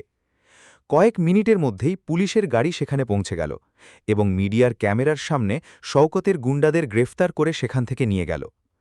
শওকত যখন এই খবর পেল যে তার পাঠানো লোকেরা এত সহজে এবং অত্যন্ত বাজেভাবে মিডিয়ার সামনে অপমানিত হয়ে গ্রেফতার হয়ে গেছে, তখন রাগে তার চেহারা পুরোপুরি লাল হয়ে গেল। তার ধারণা ছিল যে মায়া শাহরিয়ারের অনুপস্থিতিতে খুব দুর্বল এবং অসহায় হয়ে পড়বে, কিন্তু সে জানত না যে এই মেয়েটি ভেতর থেকে কতটা শক্তিশালী এবং চালাক হয়ে গেছে যে এখন লড়তে শিখে গেছে। শওকত ফোনটি দেয়ালে আছড়ে মারল এবং কসম খেল যে সে মায়ার এই অহংকার ভাঙার জন্য এবার সবচেয়ে প্রাণঘাতী উপায় বেছে নেবে। অন্যদিকে শাহরিয়ার তার বিলাসবহুল অফিসে বসে কম্পিউটারের স্ক্রিনে মায়ার স্টুডিওর বাইরে লাগানো ক্যামেরার ফুটেজ খুব শান্ত চোখে দেখছিল, যেখানে সেই মায়ার সাহসিকতা স্পষ্টভাবে দেখতে পাচ্ছিল। সে এই বিষয়টি দেখে খুব মুগ্ধ হল যে মায়া ঘাবড়ে গিয়ে তাকে ফোন করেনি, বরং নিজের উপস্থিত বুদ্ধি এবং চতুরতার ব্যবহার করে সেই সংকটের অত্যন্ত চমৎকারভাবে মোকাবিলা করেছে। শাহরিয়ারের ঠোঁটে একচিলতে হাসি ফুটে উঠল, কারণ তার বিশ্বাস হয়ে গিয়েছিল যে সে তার স্ত্রী হিসেবে একজন শক্তিশালী নারীকে বেছে নিয়েছে। মায়ার এই কথার একেবারেই কোনো ধারণা ছিল না যে পুলিশ এবং মিডিয়া এত দ্রুত সেখানে পৌঁছনোর পেছনে শাহরিয়ারের ক্ষমতাবান হাত ছিল, যে পর্দার আড়াল থেকে সমস্ত সুতো খুব পরিষ্কারভাবে নাড়িয়েছিল। শাহরিয়ার শহরের পুলিশ কমিশনারকে আগেই কড়া সতর্কবার্তা দিয়ে রেখেছিল যে মায়ার কাজের আশেপাশে কোনো বেআইনি কাজ হওয়া চলবে না, এবং যেই তার পথে আসবে তাকে সাথে সাথে থামিয়ে দেওয়া হবে। সে মায়াকে নিজে লড়তে দিতে চাইছিল, কিন্তু এটাও নিশ্চিত করছিল যেন শওকতের কোনো ভয়ঙ্কর হামলা তার কাছে না পৌঁছায়। শওকত এবার নিজের চাল পরিবর্তন করে মায়ার স্টুডিওতে নির্মাণ সামগ্রী সরবরাহকারী সব ঠিকাদারকে নিজের প্রভাবে নিয়ে নিল এবং তাদের মায়াকে কোনো সামগ্রী না দেওয়ার কড়া হুমকি দিল। এর ফলে মায়ার চলমান সব গুরুত্বপূর্ণ প্রজেক্ট মাঝপথেই আটকে গেল এবং তাকে ভারী ক্ষতির সম্মুখীন হতে হচ্ছিল, যা তার আত্মবিশ্বাস ভাঙার জন্য শওকতের এক নিজ পরিকল্পনার গুরুত্বপূর্ণ অংশ ছিল। মায়া আরও অনেক সরবরাহকারীর সাথে যোগাযোগ করার চেষ্টা করল, কিন্তু শওকতের ভয়ের কারণে কেউ তাকে সাহায্য করার সাহস দেখাল না। নিজের অফিসে একা বসে মায়া ফাইলগুলোর দিকে তাকিয়ে নিজেকে কিছুটা অসহায় বোধ করছিল, কারণ নির্মাণ সামগ্রী ছাড়া তার সব ডিজাইন ও পরিশ্রম বৃথা প্রমাণিত হচ্ছিল এবং তার নাম খারাপ হচ্ছিল। সে বুঝতে পারল যে শহরে শওকতের শিকড় অনেক গভীরে এবং তাকে কেবল পুলিশের সাহায্য নিয়েই হারানো যাবে না, কারণ সে সব দিক থেকে হামলা করতে পারদর্শী। কিন্তু মায়া কান্না আটকে নিল এবং দৃঢ় প্রতিজ্ঞা করল যে সে কোনো মূল্যে হার মানবে না এবং এই সমস্যার কোনো গঠনমূলক সমাধান অবশ্যই বের করবে। ঠিক সেই সময়ে শাহরিয়ার তার একজন বিশ্বস্ত কর্মকর্তাকে শহরের সবচেয়ে বড় ব্যবসায়ী সংগঠনের কাছে পাঠাল এবং সেই ভীত ঠিকাদারদের একটি গোপন বৈঠকের জন্য অবিলম্বে ডাক পাঠাল। বৈঠকে শাহরিয়ার ব্যক্তিগতভাবে ঠিকাদারদের উদ্দেশ্যে কথা বলল এবং বিশ্বাস দেওয়াল যে তারা যদি মায়ার সাথে ব্যবসা করে তবে তারা সবচেয়ে বেশি মুনাফা এবং শাহরিয়ারের পূর্ণ সুরক্ষা পাবে, যা ভেদ করা শওকতের ক্ষমতার বাইরে। সে শওকতের ব্যবসায়িক সাম্রাজ্য ধ্বংস করার নিজস্ব পরিকল্পনার সামান্য একটি অংশ তাদের সামনে রাখল, যা দেখে ঠিকাদাররা সাথে সাথেই রাজি হয়ে গেল। পরের দিনেই মায়ার স্টুডিওর বাইরে উচ্চমানের নির্মাণ সামগ্রীতে ভর্তি অনেকগুলো বড় ট্রাক এসে দাঁড়াল, যা দেখে মায়া এবং তার কর্মচারীরা পুরোপুরি অবাক হয়ে গেল, কারণ তারা এর আশা করেনি। ট্রাকের সাথে আসা ম্যানেজার অত্যন্ত সম্মানের সাথে মায়াকে জানালো যে এই সামগ্রী একটি নতুন এবং অত্যন্ত শক্তিশালী কোম্পানির তরফ থেকে পাঠানো হয়েছে, যারা তাদের প্রজেক্টের দায়িত্ব নিজেদের মজবুত হাতে তুলে নিয়েছে। মায়ার 1 সেকেন্ডও বুঝতে দেরি হল না যে এই জাদুকরী সাহায্যের পেছনে তার রহস্যময় স্বামী শাহরিয়ারের হাত রয়েছে। এই বিষয়টি মায়ার মনে শাহরিয়ারের প্রতি এক গভীর এবং অব্যক্ত সম্মান সৃষ্টি করল, কারণ সে তার আত্মসম্মানে আঘাত না করে পেছন থেকে একটি অত্যন্ত শক্ত দেয়ালের মতো তাকে রক্ষা করেছিল। সে জানত যে শাহরিয়ার চাইলে এক মুহূর্তেই নিজের ক্ষমতা দেখিয়ে শওকতকে গুড়িয়ে দিতে পারত, কিন্তু সে মায়াকে নিজের যোগ্যতা প্রমাণ করার পুরো সুযোগ দিয়েছিল, যা একজন সত্যিকারের জীবনসঙ্গীর অনেক বড় একটি প্রমাণ। মায়া দ্বিগুণ উদ্যমের সাথে কাজ শুরু করল এবং কয়েকদিনের মধ্যেই সব প্রজেক্ট সফলভাবে শেষ করে নিজের চমৎকার প্রত্যাবর্তনের ঘোষণা দিয়ে দিল। শওকত চেয়ারে বসে রাগে নিজের নখ কামড়াচ্ছিল যখন সে খবর পেল যে মায়ার ব্যবসা বন্ধ হওয়ার বদলে আগের চেয়েও বেশি দ্রুতগতি এবং মুনাফার সাথে পুরো শহরে এগিয়ে যাচ্ছে। তার অহংকার চূর্ণ বিচূর্ণ হচ্ছিল, কারণ সে তার সমস্ত ক্ষমতা এবং নোংরা নেটওয়ার্ক ব্যবহার করে ফেলেছিল, কিন্তু তবুও সে একটি মেয়ের কিছুই বিগড়াতে পারছিল না, যা তার জন্য একটি অসহনীয় চ্যালেঞ্জ হয়ে দাঁড়িয়েছিল। সে ধীরে ধীরে গভীরভাবে অনুভব করতে শুরু করল যে শাহরিয়ারের অদৃশ্য ক্ষমতা তার চারপাশে এক ভয়ঙ্কর জাল বুনছে। হতাশা ও উন্মাদনায় শওকত এবার ব্যবসায়িক হামলা করার বদলে একটি অত্যন্ত জঘন্য এবং হিংস্র ষড়যন্ত্র করার সিদ্ধান্ত নিল, যাতে সে মায়া এবং শাহরিয়ারকে একসাথে রাস্তা থেকে সরিয়ে দিতে পারে। সে শহরের সবচেয়ে ভয়ঙ্কর অপরাধীদের একটি দলকে বিপুল অঙ্কের টাকা দিয়ে কাজে নিয়োগ করল এবং নির্দেশ দিল যে তারা আসন্ন একটি বড় অনুষ্ঠানে মায়াকে লক্ষ্যবস্তু বানাবে, যেখানে নিরাপত্তায় ফাটল ধরানো কিছুটা সহজ ছিল। শওকতের এই ভয়ঙ্কর পরিকল্পনা তার পতনের সূচনা ছিল, কারণ সে ভুলে গিয়েছিল যে সে এমন এক সাম্রাজ্যের সাথে টক্কর দিচ্ছে যা ভুল ক্ষমা করে না। এদিকে প্রাসাদে মায়া আসন্ন সেই জাঁকজমকপূর্ণ চ্যারিটি অনুষ্ঠানের জোর প্রস্তুতি নিচ্ছিল, যেখানে তাকে শাহরিয়ারের সাথে মিলে একটি এতিমখানার জন্য অনুদান ঘোষণা করতে হবে এবং সমাজে নিজের একটি ইতিবাচক পরিচয় তৈরি করতে হবে। সে এই বিষয়ে একেবারেই অজ্ঞ ছিল যে শওকতের হত্যার ষড়যন্ত্র তার খুব কাছাকাছি পৌঁছে গেছে এবং এই অনুষ্ঠানে তার জীবনের সবচেয়ে ভয়ঙ্কর পরীক্ষা হতে চলেছে। শাহরিয়ার তার নিরাপত্তা দলকে আগে থেকেই হাই অ্যালার্টে রেখেছিল, কিন্তু সে নিজেও জানত না যে শত্রু এবার কোন নিচু পথ অবলম্বন করবে। অনুষ্ঠানের সন্ধ্যাটি অত্যন্ত চমৎকার ছিল, যেখানে শহরের সব বড় নেতা এবং বিখ্যাত শিল্পপতিরা উপস্থিত ছিলেন এবং পুরো পরিবেশটি আনন্দদায়ক লাগছিল, কিন্তু বাতাসে এক অদ্ভুত নীরবতা এবং উত্তেজনা লুকিয়েছিল। মায়া একটি সুন্দর রাজকীয় নীল রঙের পোশাক পরেছিল, যাতে তাকে রানীর মতো দেখাচ্ছিল, এবং সবার নজর তার মজবুত আত্মবিশ্বাসের উপর আটকে ছিল, যা পুরো হলরুমে জৌলস ছড়িয়ে দিয়েছিল। শাহরিয়ার তার একেবারে কাছে দাঁড়িয়েছিল এবং তার তীক্ষ্ণ নজর ক্রমাগত প্রত্যেক অতিথির ওপর ঘুরছিল, যাতে কোনো সন্দেহভাজন ব্যক্তি নিরাপত্তা বেষ্টনী ভেঙে ভেতরে আসতে না পারে। ভিড়ের সুযোগ নিয়ে শওকতের পাঠানো সশস্ত্র খুনিরা চালাকির সাথে ওয়েটারের ভুয়ো পোশাক পরে অনুষ্ঠানের মূল হলে ঢুকে পড়েছিল এবং সঠিক সুযোগের অপেক্ষায় ছিল। তাদের লক্ষ্য স্পষ্ট ছিল যে যখন মায়া ভাষণ দেওয়ার জন্য মঞ্চে যাবে, তখন তার উপর হামলা করা হবে, যাতে শহরে শওকতের আতঙ্ক কায়েম হয় এবং শাহরিয়ার বড় ধাক্কা খায়। কিন্তু খুনিরা এই বিষয়ে অজ্ঞ ছিল যে শাহরিয়ারের গোপন এজেন্টরাও সেই ভিড়ে উপস্থিত ছিল, যারা প্রতি মুহূর্তের সূক্ষ্ম ও কড়া নজরদারি করছিল এবং যে কোনো পরিস্থিতি মোকাবেলার জন্য প্রস্তুত ছিল। যেমনি মঞ্চ থেকে মায়ার নাম অনেক সম্মানের সাথে ডাকা হল, সে মুখে এক শান্ত হাসি নিয়ে মঞ্চের দিকে এগোতে লাগল, যার ফলে পুরো হল করতালিতে মুখর হয়ে উঠল এবং সবাই তাকে দেখতে লাগল। শাহরিয়ার তাকে যেতে দেখল এবং তখনই তার তীক্ষ্ণ নজর একজন ভুয়া ওয়েটারের ওপর পড়ল, যে ট্রের নিচে অস্ত্র লুকিয়ে দ্রুত মায়ার দিকে এগিয়ে যাচ্ছিল এবং তার চোখে খুন চেপে বসেছিল। এটি সেই মুহূর্ত ছিল যখন শাহরিয়ারকে পর্দার আড়াল থেকে বেরিয়ে সরাসরি ময়দানে নামতে হবে, যাতে সে তার স্ত্রীর জীবনকে সেই হিংস্র কুকুরগুলোর হাত থেকে তাৎক্ষণিকভাবে বাঁচাতে পারে। হলে মিউজিকের জোরালো সুর বাজছিল এবং সবাই মগ্ন ছিল। অন্যদিকে মায়া মঞ্চের সিঁড়ির একেবারে কাছে পৌঁছে গিয়েছিল এবং সে কোনো আসন্ন বিপদ অনুভব করছিল না।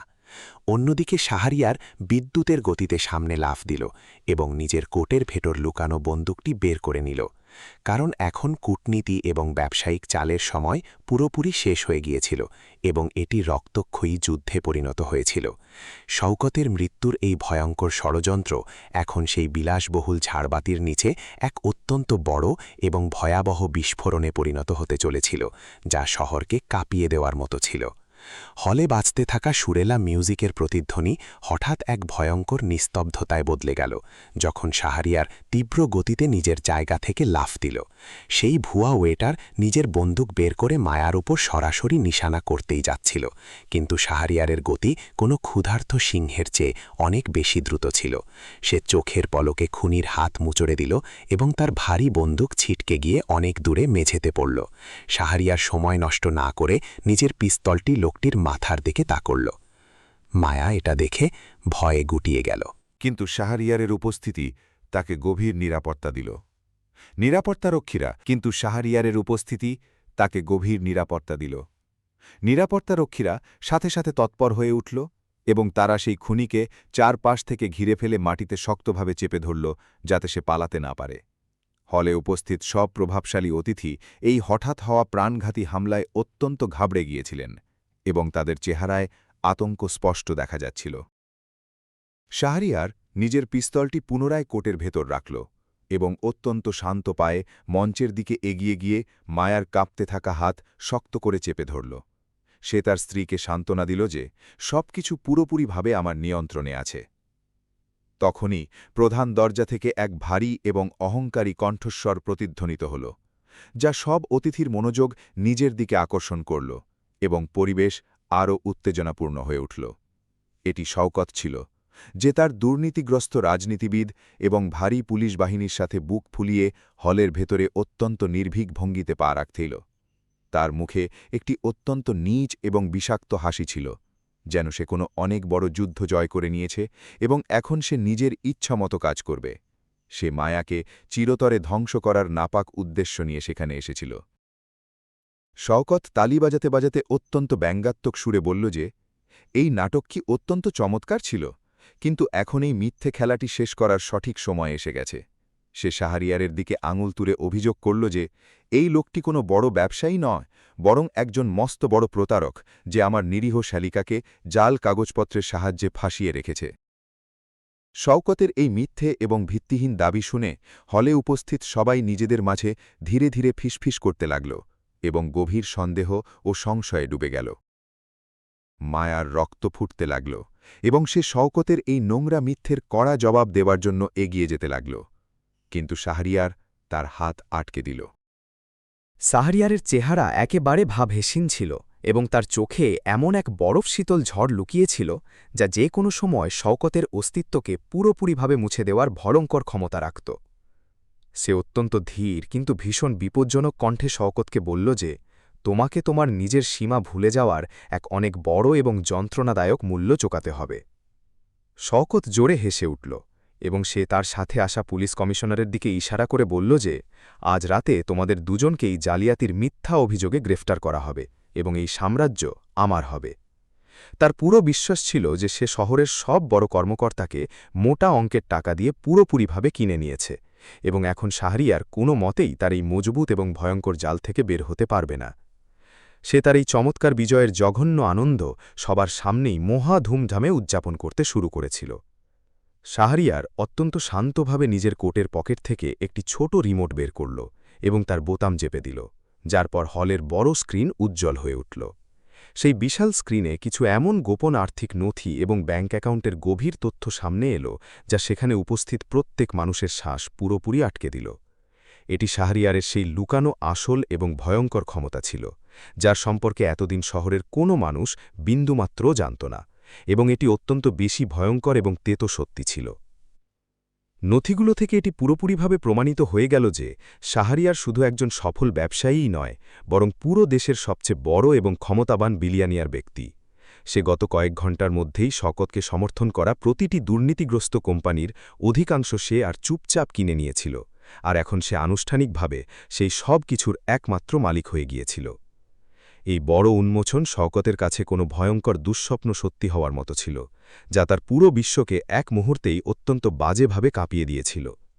শাহরিয়ারের ভারী কণ্ঠ পুরো হলে প্রতিধ্বনিত হল, যখন সে অত্যন্ত কড়া ভাষায় ঘোষণা করল যে আজ থেকে শওকতের পুরো ব্যবসায়িক সাম্রাজ্য পুরোপুরিভাবে আমার হাতের মুঠোয় বন্দী হয়ে গেছে। সে পুলিশ কমিশনারের দিকে তাকিয়ে একটি ফাইল টেবিলে ছুঁড়ে মারল, যাতে কমিশনারের কালো কীর্তি এবং ঘুষের অকাট্য প্রমাণ অত্যন্ত স্পষ্টভাবে নথবদ্ধ ছিল। শাহরিয়ারের এই নির্ভীক এবং আক্রমণাত্মক চাল দেখে পুলিশ কমিশনারের কপাল বেয়ে ঘাম ঝরতে লাগল এবং সে তার চাকরি যাওয়ার ভয়ে ভেতর থেকে অত্যন্ত কাঁপতে লাগল। শওকতের পায়ের তলা থেকে মাটি সরে গেল এবং তার সব অহংকার এক মুহূর্তেই চূর্ণ বিচূর্ণ হয়ে গেল, কারণ সে এমন এক মানুষের সাথে টক্কর দিয়ে ফেলেছিল যে কিনা ঈশ্বরের মতো ক্ষমতাবান ছিল। সে কখনো স্বপ্নেও কল্পনা করেনি যে মায়ার স্বামী কোনো সাধারণ ধনী মানুষ নয়, বরং এমন এক ক্ষমতাশালী ঝড় যে তার পুরো অস্তিত্বকে অনায়াসে শিকড় থেকে মুছে দিতে পারে। সে হতাশায় পিছিয়ে যেতে লাগল এবং তার মুখের রং পুরোপুরি উড়ে গিয়েছিল, কারণ এখন পালানোর কোনো রাস্তা ছিল না। মায়া মঞ্চে দাঁড়িয়ে এই চমৎকার দৃশ্য নিজের চোখে দেখছিল এবং শাহরিয়ারের বুদ্ধিমত্তার উপর তার অত্যন্ত গভীর এবং খাঁটি গর্ব অনুভব হচ্ছিল। সে বুঝতে পারল যে শাহরিয়ার এই পুরো দীর্ঘ পরিকল্পনাটি খুব নীরবে প্রস্তুত করেছিল, যাতে শওকতকে তার নিজের পাতা জালেই চিরতরে ফাঁসিয়ে পুরোপুরি শেষ করে দেওয়া যায়। মায়া তার স্বামীর হাত আরও শক্ত করে চেপে ধরল এবং পুরো বিশ্বের সামনে একটি মজবুত ও অটুট দেয়ালের মতো অত্যন্ত গর্বের সাথে দাঁড়িয়ে গেল। শাহরিয়ার তার তীক্ষ্ণ এবং ভেদ করা দৃষ্টি দিয়ে হলে উপস্থিত প্রত্যেক অতিথির দিকে তাকাল এবং তার নীরবতা পুরো পরিবেশে এক গভীর আতঙ্ক ছড়িয়ে দিয়েছিল। সে স্পষ্ট করে দিল যে যেই মানুষ মায়ার দিকে খারাপ নজরে তাকাবে বা তাকে কোনো ক্ষতি করার সামান্যতম চেষ্টাও করবে, তাকে শাহরিয়ারের ভয়ঙ্কর রাগের মুখোমুখি হতে হবে। এটি শুধু একটি সতর্কবার্তা ছিল না, বরং শহরের নতুন রাজার সেই কড়া নির্দেশ ছিল, যা অমান্য করা যে কোনো মানুষের জন্য পুরোপুরিভাবে অসম্ভব ছিল। শওকত ক্ষোভে তার সাথে আসা পুলিশ কমিশনারের উপর জোরে চিৎকার করে নির্দেশ দিল যে সে যেন দ্রুত এগিয়ে গিয়ে শাহরিয়ারকে জাল কাগজপত্র তৈরির গুরুতর অপরাধে গ্রেফতার করে নেয়। কিন্তু কমিশনার শাহরিয়ারের এই ভয়ঙ্কর এবং আসল ক্ষমতা দেখে পুরোপুরিভাবে কাঁপছিল এবং সে শওকতের কোনো নির্দেশ মানতে পরিষ্কার অস্বীকার করে নিজের পা পিছিয়ে নিল। দুর্নীতিবাজ কর্মকর্তারা বুঝে গিয়েছিলেন যে এখন শাহরিয়ারের সাথে টক্কর দেওয়া মানে নিজের মৃত্যুকে সরাসরি ডেকে আনার সমান ছিল। তাই সবাই চুপ রইলেন। শওকত নিজের চোখের ওপর একেবারেই বিশ্বাস করতে পারছিল না যে তার এত মজবুত এবং ভয়ঙ্কর জাল এক ধাক্কায় এত বাজেভাবে ভেঙে চূর্ণ বিচূর্ণ হয়ে গেছে। সে সেই বিশাল হলে উপস্থিত সব প্রভাবশালী অতিথির সামনে খুব বাজেভাবে অপমানিত হয়ে গিয়েছিল। মানুষ এখন তাকে একজন অত্যন্ত বোকা এবং অসহায় মানুষ হিসেবে দেখছিল, যে নিজের মর্যাদা ভুলে গিয়েছিল। তার সমস্ত মিথ্যা অহংকার এবং ক্ষমতা এখন শাহরিয়ারের শক্ত জুতোর নিচে বাজেভাবে পিষ্ট হয়ে গিয়েছিল এবং সে পুরোপুরি নিঃস্ব হয়ে পড়েছিল। শওকত অত্যন্ত ঘৃণা এবং রাগে ভরা লাল চোখে মায়া ও শাহরিয়ারের দিকে তাকাল এবং দাঁত কিরমির করে সেখান থেকে পিছু হটার সিদ্ধান্ত নিল, কারণ এখন তার লড়াই করার ক্ষমতা ছিল না। সে যেতে যেতে একটি অত্যন্ত বিষাক্ত এবং ভয়ঙ্কর হুমকি দিয়ে গেল যে এই খেলা এখনও পুরোপুরি শেষ হয়নি এবং আমি এর খুব ভয়ঙ্কর প্রতিশোধ নিতে শীঘ্রই ফিরে আসব। তার এই ফাঁপা হুমকি হলের নীরবতায় প্রতিধ্বনিত হয়ে পুরোপুরি প্রভাবহীন হয়ে চিরতরে গায়েব হয়ে গেল। যেমনি শওকত নিজের হাড়ের তেতো ঢোক গিলে সেই হল থেকে বাইরে বের হল, সেখানে উপস্থিত সব অতিথি এক গভীর এবং স্বস্তিদায়ক দীর্ঘশ্বাস নিল, কারণ উত্তেজনার সেই ভয়ঙ্কর পাহাড় এখন ভেঙে গিয়ে চূর্ণ বিচূর্ণ হয়ে গিয়েছিল। শাহরিয়ার অত্যন্ত শান্তভাবে মাইকটি নিজের হাতে নিল এবং একটি অত্যন্ত কোমল হাসির সাথে সকলের কাছে এই অসুবিধের জন্য ক্ষমা চাইল এবং অনুষ্ঠানটি পুনরায় শুরু করার কড়া নির্দেশ দিল। তার এই চমৎকার সাবলীলতা দেখে সেখানে উপস্থিত প্রত্যেক ব্যক্তি তার বিশাল ক্ষমতা এবং বুদ্ধিমত্তার কাছে পুরোপুরিভাবে কোপকাত হয়ে গিয়েছিল। এই বড় এবং ঐতিহাসিক ঘটনার পর শাহরিয়ার এবং মায়ার জুটি পুরো শহরের ব্যবসায়িক এবং সামাজিক জগতে ক্ষমতার এক অত্যন্ত মজবুত এবং নতুন প্রতীক হয়ে দাঁড়িয়েছিল, যা ভেদ করা এখন একেবারেই অসম্ভব ছিল।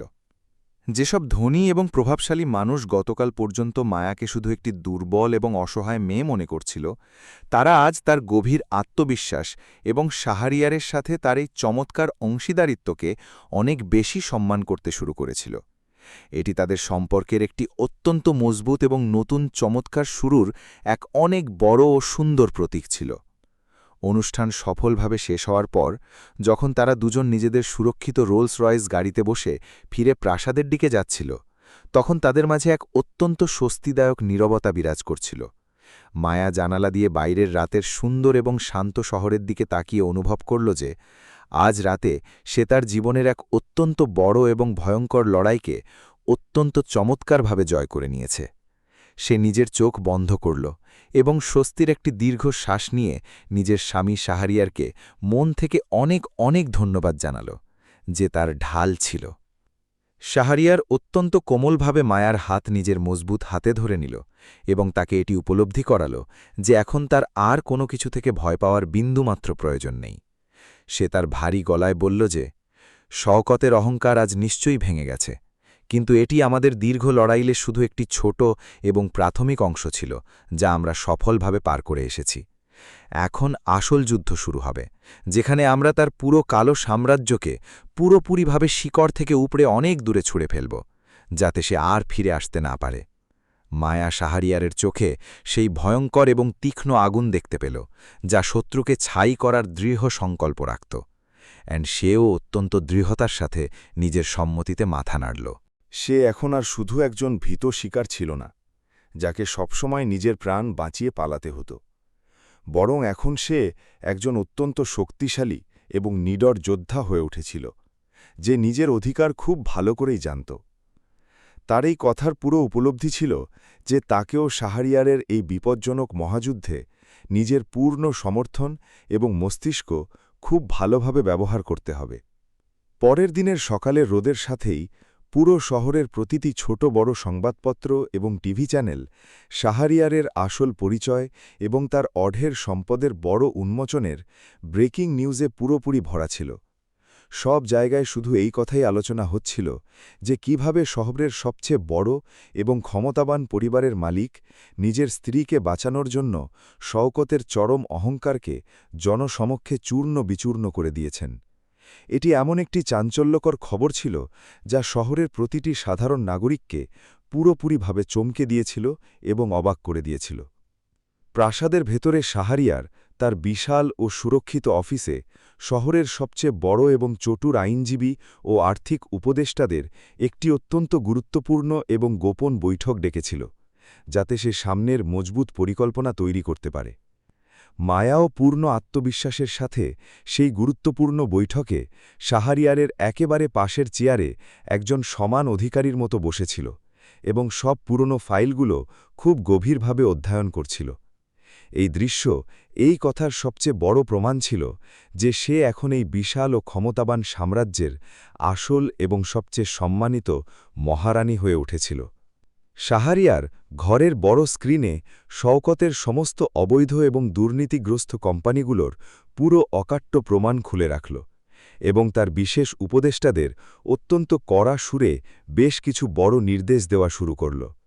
সে মায়ার দিকে তাকাল এবং অত্যন্ত শীতল ও বিপজ্জনক হাসির সাথে বলল যে গতকাল পর্যন্ত ওই বোকা লোকটি তোমার জীবনকে পুরোপুরিভাবে ধ্বংস করার এক অত্যন্ত জঘন্য স্বপ্ন দেখছিল, কিন্তু এখন আমরা দুজন মিলে তাকে এমন এক ভয়ঙ্কর যন্ত্রণা দেব যে সেই লোকটি চিরতরে ভেঙে পড়বে এবং কখনো আমাদের সামনে এসে দাঁড়াতে পারবে না।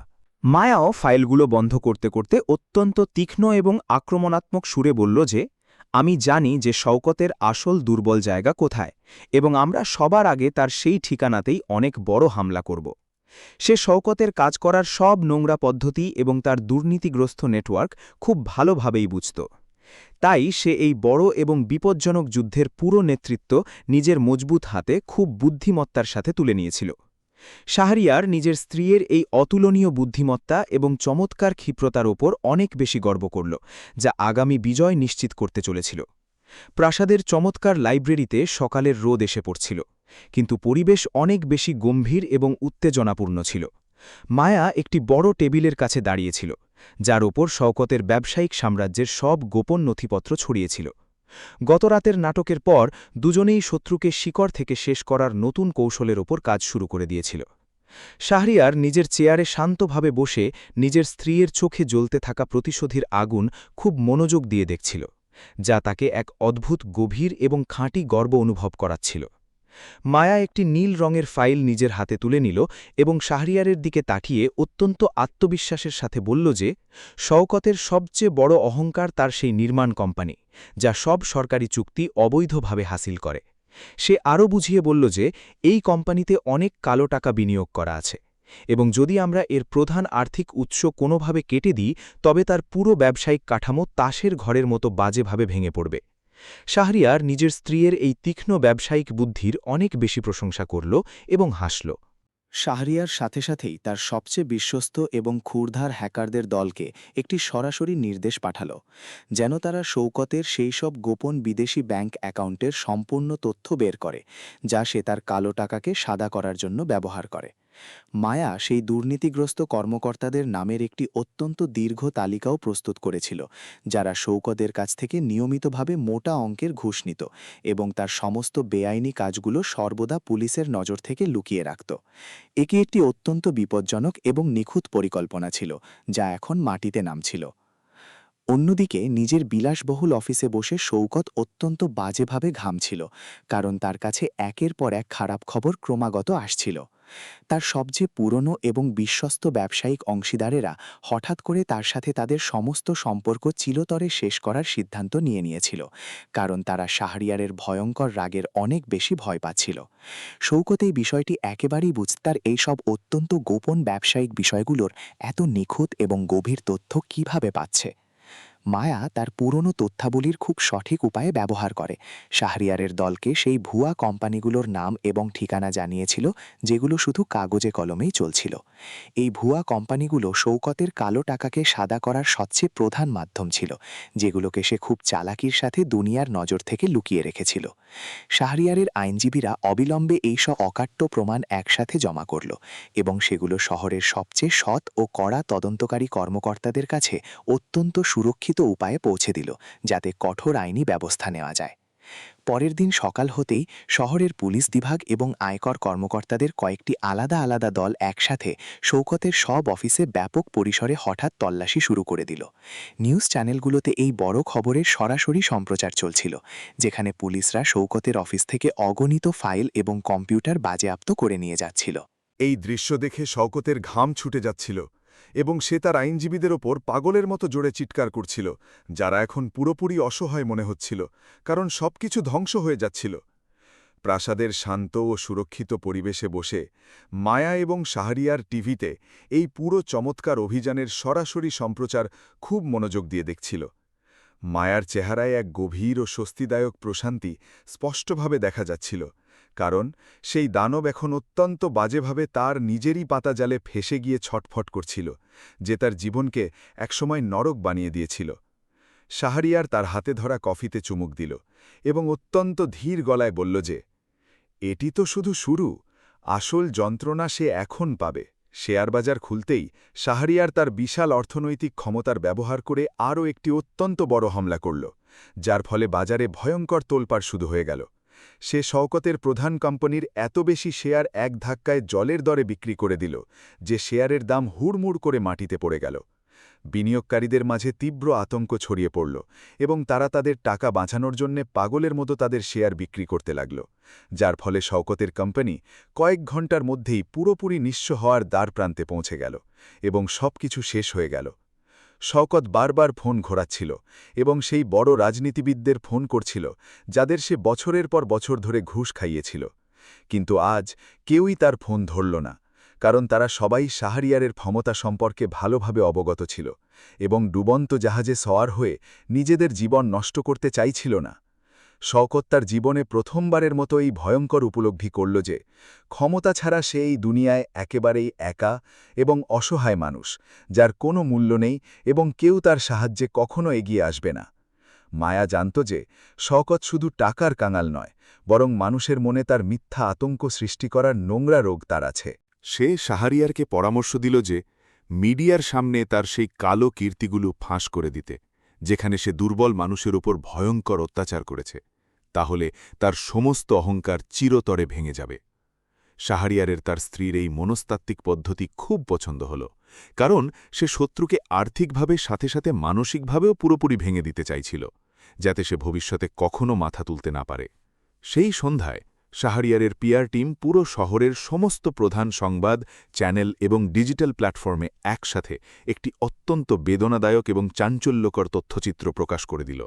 এই ভিডিওতে শওকতের হাতে অত্যাচারিত সেই সমস্ত নিরীহ কৃষক এবং গরিব মজুরদের আসল এবং কাঁদিয়ে দেওয়ার মতো সাক্ষাৎকার ছিল, যাদের জমি শওকত পুলিশের সাহায্যে অত্যন্ত নিষ্ঠুরভাবে বেআইনি দখল করেছিল।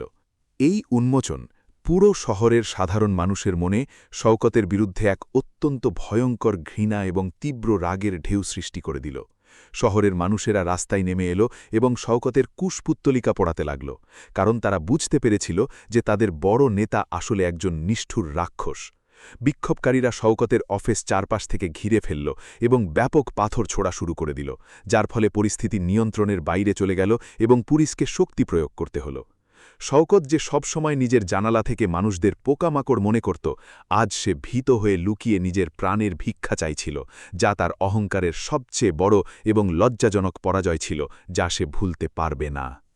মায়া ব্যালকনিতে দাঁড়িয়ে সেই শহরটি দেখছিল, যাকে সে সবসময় নিজের জন্য একটি বড় জেলখানা মনে করত। কিন্তু আজ সেই শহরটি তার এবং তার স্বামীর শক্তি ইশারায় নাচছিল। সে অনুভব করল যে সেই ভীত মেয়েটি যে কয়েকদিন আগে বৃষ্টিতে নিজের প্রাণ বাঁচিয়ে পালাচ্ছিল, সে এখন চিরতরে শেষ হয়ে গেছে এবং তার জায়গা এমন এক ক্ষমতাশালী রানী নিয়ে নিয়েছে, যে নিজের শত্রুদের ছাই করে দিতে জানে।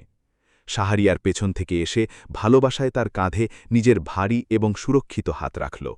শাহরিয়ার মায়ার দিকে তাকিয়ে অত্যন্ত মধুর এবং গভীর কণ্ঠে বলল যে, আমি সত্যি তোমার ওপর অনেক বেশি গর্বিত, কারণ তুমি বুদ্ধিমত্তার সাথে ওই দুষ্ট লোকটির এমন ভয়ঙ্কর খেলা বিগড়ে দিয়েছ, যা অন্য কেউ কখনো পারত না। মায়া হাসতে হাসতে জবাব দিল যে, এসব শুধু তোমার শর্তহীন সমর্থন এবং সেই ভারী নিরাপত্তার কারণেই সম্ভব হয়েছে, যা আমাকে ওড়ার জন্য এক খোলা আকাশ দিয়েছে। দুজনের চোখ মিলল এবং তাদের মাঝের সম্পর্ক এক নতুন বিশ্বাসের সাথে অনেক গভীর এবং মজবুত হয়ে গেল। দুপুর হতে হতেই শাহরিয়ারের আইনজীবীরা আদালত থেকে একটি অত্যন্ত গুরুত্বপূর্ণ এবং বিশেষ আদেশ জারি করিয়ে নিল, যার অধীনে শওকতের দেশ এবং বিদেশের সমস্ত ব্যক্তিগত এবং ব্যবসায়িক ব্যাংক অ্যাকাউন্ট পুরোপুরিভাবে এবং চিরতরে সিল করে দেওয়া হল। এখন শওকতের কাছে তার পকেটে রাখা সামান্য কিছু টাকা ছাড়া একটি পয়সাও অবশিষ্ট ছিল না, যা দিয়ে সে তার গুন্ডাদের বা আইনজীবীদের ফি চোকাতে পারে। এটি একটি এমন ভয়ঙ্কর এবং অব্যর্থ আঘাত ছিল, যা তার সমস্ত আর্তনাদকে চিরতরে এক অসহায় নীরবতায় বদলে দিয়েছিল। শওকতের সবচেয়ে বিশেষ এবং ভয়ঙ্কর গুন্ডা, যাকে সে তার ডান হাত মনে করত, সে এখন পুরোপুরিভাবে বুঝতে পেরেছিল যে তার অহংকারী মালিকের সমস্ত খেলা শেষ হয়ে গেছে এবং সে ডুবতে চলেছে। সেই গুন্ডা অত্যন্ত বুদ্ধিমানের মতো কাজ করে রাজসাক্ষী হওয়ার সিদ্ধান্ত নিয়ে নিল এবং পুলিশের সামনে শওকতের সমস্ত নোংরা রহস্য এবং হত্যার পরিকল্পনার পুরো অকাট্য প্রমাণ খুলে রাখল, যার ফলে শওকতের ফাঁসির দড়ি অনেক বেশি মজবুত হয়ে গেল। শওকত যখন এই খবর পেল, তখন সে নিজেরই রক্তকান্না কানতে লাগল। নিজের চমৎকার বাংলো থেকে বিতাড়িত হওয়ার পর শওকত শহরের একটি অত্যন্ত নোংরা এবং পুরনো ধ্বংসস্তূপে লুকিয়ে থাকতে বাধ্য হয়েছিল, যেখানে শুধু ইঁদুর এবং অন্ধকার তার সঙ্গী ছিল। সে নেশায় চুর হয়ে মেঝেতে পড়েছিল এবং নিজের হাতে একটি খালি মদের বোতল ধরে অনবরত বিড়বিড় করছিল, যেন তার মানসিক ভারসাম্য পুরোপুরিভাবে নষ্ট হয়ে গেছে।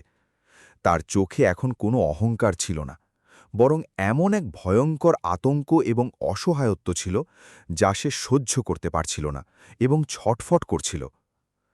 শাহরিয়ার তার বিশেষ গুপ্তচরদের কাছ থেকে সাথে সাথেই এই খবর পেয়ে গেল যে শওকত সেই পুরনো ধ্বংসস্তূপে একটি ইঁদুরের মতো নিজের মৃত্যুর ভয়ে কাঁপতে কাঁপতে অত্যন্ত অসহায়ভাবে অপেক্ষা করছে। শাহরিয়ার নিজের ভারী পিস্তল পরিষ্কার করে সেটি তার কোটের ভেতর রাখল এবং নিজের প্রধান নিরাপত্তারক্ষীকে নির্দেশ দিল যে বাইরে গাড়ি যেন প্রস্তুত রাখা হয়, কারণ সে এই নোংরা খেলা চিরতরে শেষ করতে চাইছিল। মায়া তাকে থামিয়ে বলল যে, আমিও তোমার সাথে সেই ভয়ঙ্কর শেষ নিজের চোখে দেখতে চাই।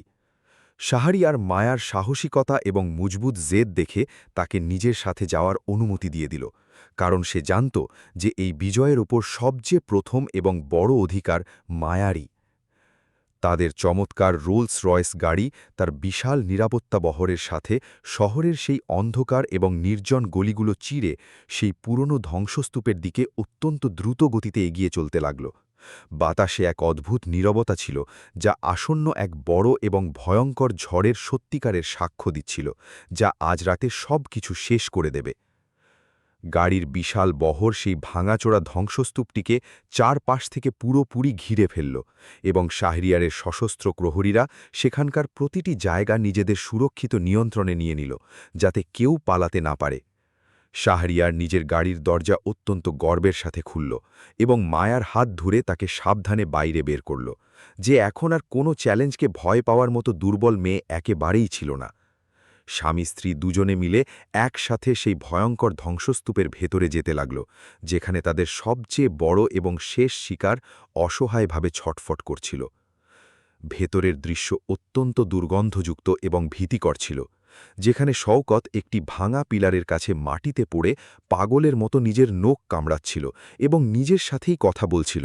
শাহরিয়ারের ভারী আওয়াজ শুনে সে তার লাল এবং ফোলা চোখ তুলল, এবং সামনে নিজের মৃত্যুর রূপে শাহরিয়ার এবং মায়াকে বুক ফুলিয়ে দাঁড়িয়ে থাকতে দেখে তার অবশিষ্ট জ্ঞানটুকু উড়ে গেল। সে নিজের হাঁটুর ওপর ভর দিয়ে হামাগুড়ি দিয়ে সামনে এলো এবং হাত জোর করে শাহরিয়ারের কাছে নিজের নোংরা প্রাণ ভিক্ষা চাইতে লাগল।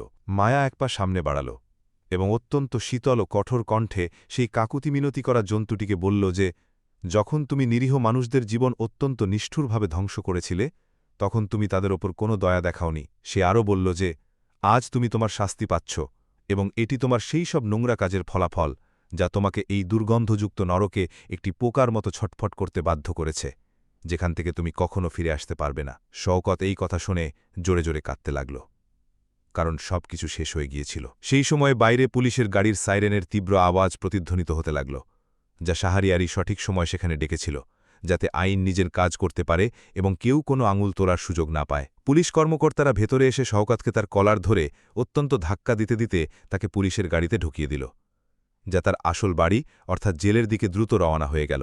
মায়া শাহরিয়ারের হাত শক্ত করে চেপে ধরল, কারণ তাদের এই অত্যন্ত বড় এবং চমৎকার পরিকল্পনা এখন পুরোপুরিভাবে সফল হয়ে গিয়েছিল। পুলিশের গাড়িতে বসে থাকা শওকতের মস্তিষ্ক কোনো আহত জন্তুর মতো কাজ করছিল। সে জানত যে সে যদি একবার জেলে পৌঁছে যায়, তবে শাহরিয়ারের ক্ষমতা তাকে সেখানে পৌঁছতে ছেড়ে দেবে, আর সে কখনো বাইরে আসতে পারবে না। সে নিজের জুতোর ভিতর লুকিয়ে রাখা একটি ছোট ছুরি বের করল এবং তার সাথে বসে থাকা সেই দুর্নীতিগ্রস্ত হাবিলদারকে নিজের সম্পত্তির বিপুল প্রলোভন দেখাতে শুরু করল। সে হাবিলদারকে ঘুষ দিয়ে হাতকড়া খুলতে এবং সেখান থেকে সুরক্ষিতভাবে পালাতে সাহায্য করার জন্য পুরোপুরি রাজি করিয়ে নিল। রাতের ঘন অন্ধকারের সুযোগ নিয়ে পুলিশের সেই গাড়ি শহরের একটি নির্জন এবং জঙ্গলি এলাকার কাছে হঠাৎ থেমে গেল। শওকত খুব চালাকির সাথে সেই হাবিলদারের ওপর হামলার মিথ্যে নাটক করল, যাতে এমন মনে হয় যে সে পুলিশের হেফাজত থেকে জোরপূর্বক পালিয়েছে। সে গাড়ির দরজা খুলল এবং সেই ঘন জঙ্গলের দিকে ছুটতে লাগল, কারণ এখন তার চোখে শুধু নিজের প্রতিশোধ নেওয়ার ভয়ঙ্কর উন্মাদনা ছিল। সে নিজের জীবনের পরোয়া না করে দৌড়াচ্ছিল এবং তার মস্তিষ্কে মায়া এবং শাহরিয়ারকে মারার ভয়ঙ্কর সব পরিকল্পনা চলছিল। সেই নির্জন জঙ্গলে দৌড়ানোর সময় শওকতের পায়ে কাঁটা ভিজছিল, কিন্তু তার ভেতরে জ্বলতে থাকা ঘৃণার আগুন তাকে ব্যথার কোনো অনুভূতিই হতে দিল না। তার এমন মনে হচ্ছিল যেন সে কোনো রাজা, যাকে তার নিজেরই রাজপ্রাসাদ থেকে ষড়যন্ত্র করে অত্যন্ত বাজেভাবে বের করে দেওয়া হয়েছে, এবং এখন তার নিজের সিংহাসন ফেরত চাই। সে একটি গাছের পেছনে লুকিয়ে নিজের শ্বাস নিয়ন্ত্রণে আনল এবং নিজের মস্তিষ্কে প্রাসাদের সেই বিশাল এবং সুরক্ষিত মানচিত্রটি খুব সূক্ষ্মভাবে মনে করার পুরো চেষ্টা করতে লাগল। সে জানত যে প্রাসাদের প্রধান দরজা অনেক সুরক্ষিত, কিন্তু পেছনের অংশের পুরনো দেওয়ালগুলো কিছুটা দুর্বল ছিল। অন্যদিকে শাহরিয়ার এবং মায়া নিজেদের সুরক্ষিত প্রাসাদে বসে সামনের আইনি লড়াইয়ের প্রস্তুতি নিচ্ছিল। তখনই শাহরিয়ারের বিশেষ গুপ্তচরের একটি অত্যন্ত জরুরি ফোন এলো। গুপ্তচর জানালো যে শওকত পুলিশের হেফাজত থেকে চালাকি করে পালিয়েছে এবং সে হয়তো কোনো প্রাণঘাতী হামলার পরিকল্পনা করছে। এই খবর শুনে প্রাসাদের সমস্ত নিরাপত্তারক্ষী সতর্ক হয়ে গেল এবং তারা প্রাসাদের চারপাশ থেকে নিজেদের ভারী বন্দুক তাক করল, যাতে কোনো শত্রু ভেতরে আসতে না পারে। শাহরিয়ারের চেহারার রাগে লাল হয়ে গেল, কারণ সে ভেতরে ভেতরে জ্বলে উঠেছিল। শেষে মায়া নিজের জায়গা থেকে উঠে শাহরিয়ারের কাঁধে হাত রাখল এবং অত্যন্ত শান্তভাবে বলল যে আমাদের এবার তাকে থামানোর জন্য কোনো সাধারণ পদ্ধতি একেবারেই অবলম্বন করা উচিত নয়। সে বুঝিয়ে বলল যে শওকত এখন পুরোপুরিভাবে পাগল হয়ে গেছে এবং সে একটি আত্মঘাতী হামলার মতো আমাদের দিকে আসছে, যাকে আমরা আমাদের সুবিধার জন্য ভালোভাবে কাজে লাগাতে পারি। মায়ার পরিকল্পনা ছিল এই যে তারা শওকতকে নিজে থেকে তাদের জালে আসার সুযোগ দিক, যাতে পুলিশ তাকে হাতে নাতে ধরে ফেলে। শাহরিয়ারের মুখে একটি বিজয়ের হাসি ফুটে উঠল। শাহরিয়ার সাথে সাথেই শহরের পুলিশ কমিশনারকে ফোন করল এবং তাকে নিজের এই চাল সম্পর্কে খুব বিস্তারিতভাবে বুঝিয়ে ভারী পুলিশ বাহিনীর দাবি জানাল। সে স্থির করল যে তারা প্রাসাদের পেছনের অংশে অবস্থিত সেই পুরনো গুদামে শওকতকে লোভ দেখিয়ে ডাকবে, যেখানে ক্যামেরার মজবুত জাল বিছানো ছিল। তারা তাদের নিরাপত্তা দলকে নির্দেশ দিল যে তারা যেন প্রাসাদের কিছু রাস্তা ইচ্ছেকৃতভাবে খোলা ছেড়ে দেয়, যাতে শওকতের মনে হয় যে সে সহজেই ভেতরে ঢুকতে পারবে। এটি এমন একটি জাল ছিল যেখানে সেই নিকড়ে নিজের মৃত্যুকে আমন্ত্রণ জানাতে চলেছিল। শাহরিয়ার নিজের স্ত্রীর এই অদ্ভুত এবং নির্ভীক পরিকল্পনা শুনে ভেতরে ভেতরে অনেক বেশি অবাক হচ্ছিল, কারণ সে কখনো ভাবেনি যে মায়া এত তাড়াতাড়ি একজন চতুর কৌশলবিদ হয়ে উঠবে। সে অনুভব করল যে সেই দুর্বল এবং ভীত মেয়েটি, যে কয়েকদিন আগে বৃষ্টিতে কাঁপছিল, সে এখন একজন অত্যন্ত নিডর এবং ক্ষমতাশালী রানীতে পুরোপুরিভাবে বদলে গেছে। শাহরিয়ার নিজের সম্মতি দিয়ে বলল যে আমরা এই খেলাটি একেবারেই সেভাবেই খেলব যেভাবে তুমি চাও, এবং আমি নিশ্চিত করব যেন সেই নরপশু এবার কোনো মূল্যে বাঁচতে না পারে। মায়ার চোখে বিজয়ের এক অত্যন্ত ভয়ঙ্কর চমক ছিল। শওকত তার কয়েকজন পুরনো এবং ভয়ঙ্কর অপরাধীর সাথে যোগাযোগ করল, যারা এখনও তার কিছু উপকারের নিচে চাপা পড়েছিল, এবং তাদের এক শেষ হামলার জন্য বিপুল অর্থের প্রলোভন দেখাল। সে সেই গুন্ডাদের সাথে মিলে প্রাসাদের পেছনের রাস্তা দিয়ে ভেতরে ঢোকার পরিকল্পনা করল, কারণ তার মনে হল যে শাহরিয়ারের পুরো মনোযোগ প্রধান দরজায় থাকবে। রাতের নিস্তব্ধতায় যখন ঠান্ডা বাতাস বইছিল, তখন শওকত এবং তার সঙ্গীরা দেয়াল টপকে অত্যন্ত নীরবে বিশাল বাগানে লাফ দিল। তাদের ধারণা ছিল না যে তাদের প্রতিটি নড়াচড়া উন্নত ক্যামেরায় ক্রমাগত ধরা পড়ছিল।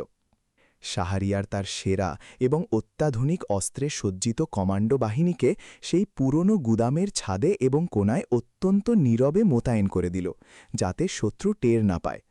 গুদামের ভেতরে শুধু একটি দরজা ছিল, যা ইচ্ছে করে অর্ধেক খোলা রাখা হয়েছিল, যাতে শওকতের মনে হয় যে সে খুব সহজেই বিনা বাধায় সরাসরি ভেতরে আসতে পারবে।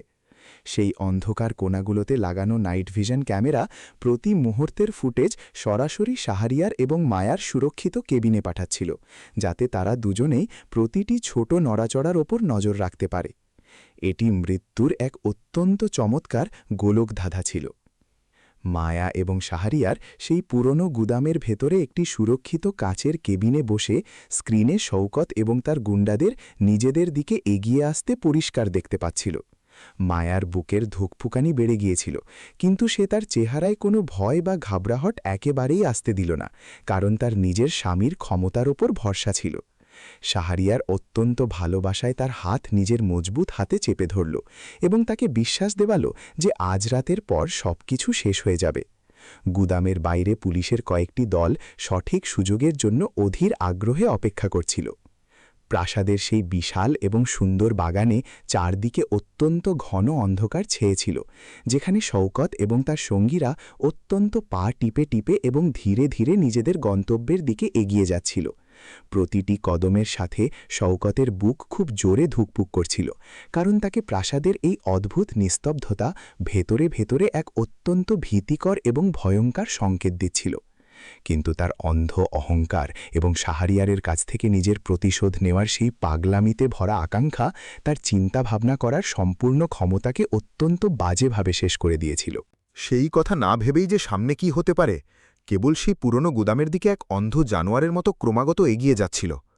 গুদামের ভেতরের পরিবেশ অত্যন্ত বেশি গুমট এবং ঠান্ডা ছিল, যেখানে পুরনো মেশিনের অদ্ভুত গন্ধ বাতাসে পুরোপুরিভাবে ছড়িয়েছিল, যা গুন্ডাদের গায়ে কাঁটা দিয়ে দিয়েছিল।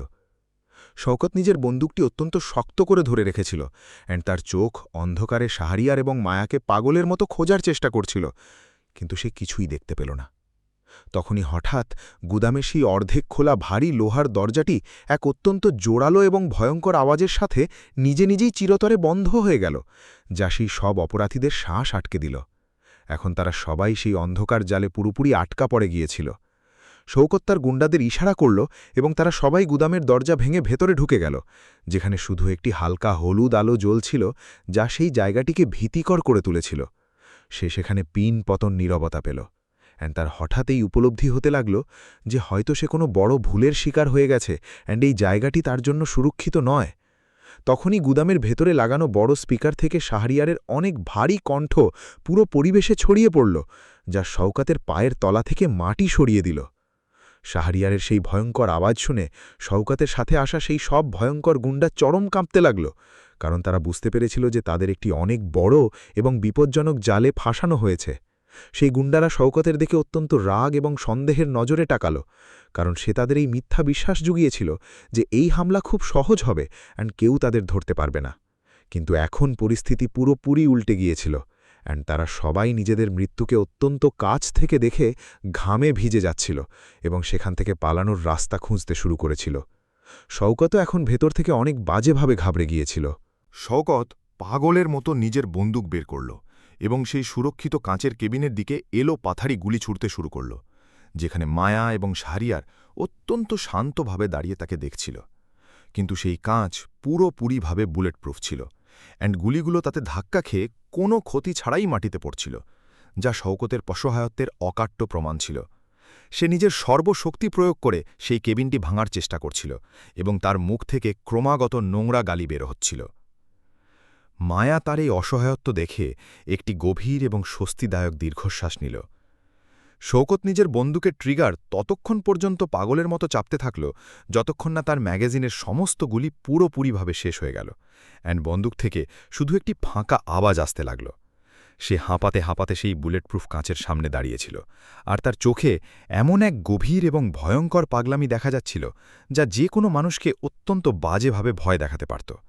সে তার খালি বন্দুকটি সর্বশক্তি দিয়ে সেই কাঁচের ওপর আছড়ে মারল, কিন্তু কাঁচে একটি ছোট্ট আঁচড়ও পড়ল না, বন্দুকটি ছিটকে মেঝেতে অনেক দূরে গিয়ে পড়ল। তার এই অসহায়ত্ব এবং হারের ভয়ঙ্কর দৃশ্য দেখে মায়া অনেক স্বস্তি পেল। গুদামের চারপাশে হঠাৎ অত্যন্ত তীব্র এবং চোখে বিনতে থাকা আলো জ্বলে উঠল, যা শওকত এবং তার লোকদের পুরোপুরি অন্ধ করে দিল এবং তারা পিছিয়ে যেতে লাগল। সেই মুহূর্তে ভারী অস্ত্রে সজ্জিত স্পেশাল পুলিশ ফোর্সের কয়েক ডজন জওয়ান সেই গুদামটিকে চারদিক থেকে ঘিরে ফেলল, তাদের বন্দুকগুলো সেই অপরাধীদের বুকের দিকে শক্ত করে তাক করল। পুলিশ কমিশনার লাউডস্পিকারে অত্যন্ত কঠোর কণ্ঠে সতর্ক করলেন যে তারা সবাই যেন তাদের অস্ত্র অবিলম্বে মাটিতে ফেলে দেয়। শওকতের গুন্ডারা নিজেদের প্রাণ বাঁচানোর জন্য 1 সেকেন্ডের মধ্যে তাদের অস্ত্র নিচে ফেলে দিল। শওকত যখন তার নিজেরই পোষা সে ভয়ঙ্কর গুন্ডাদের এভাবে পুলিশের সামনে বিনা লড়াইয়ে হাঁটু গেড়ে বসতে দেখল, তখন তার সমস্ত মিথ্যে অহংকার এবং তার অবশিষ্ট ক্ষমতা পুরোপুরি ভেঙে গেল।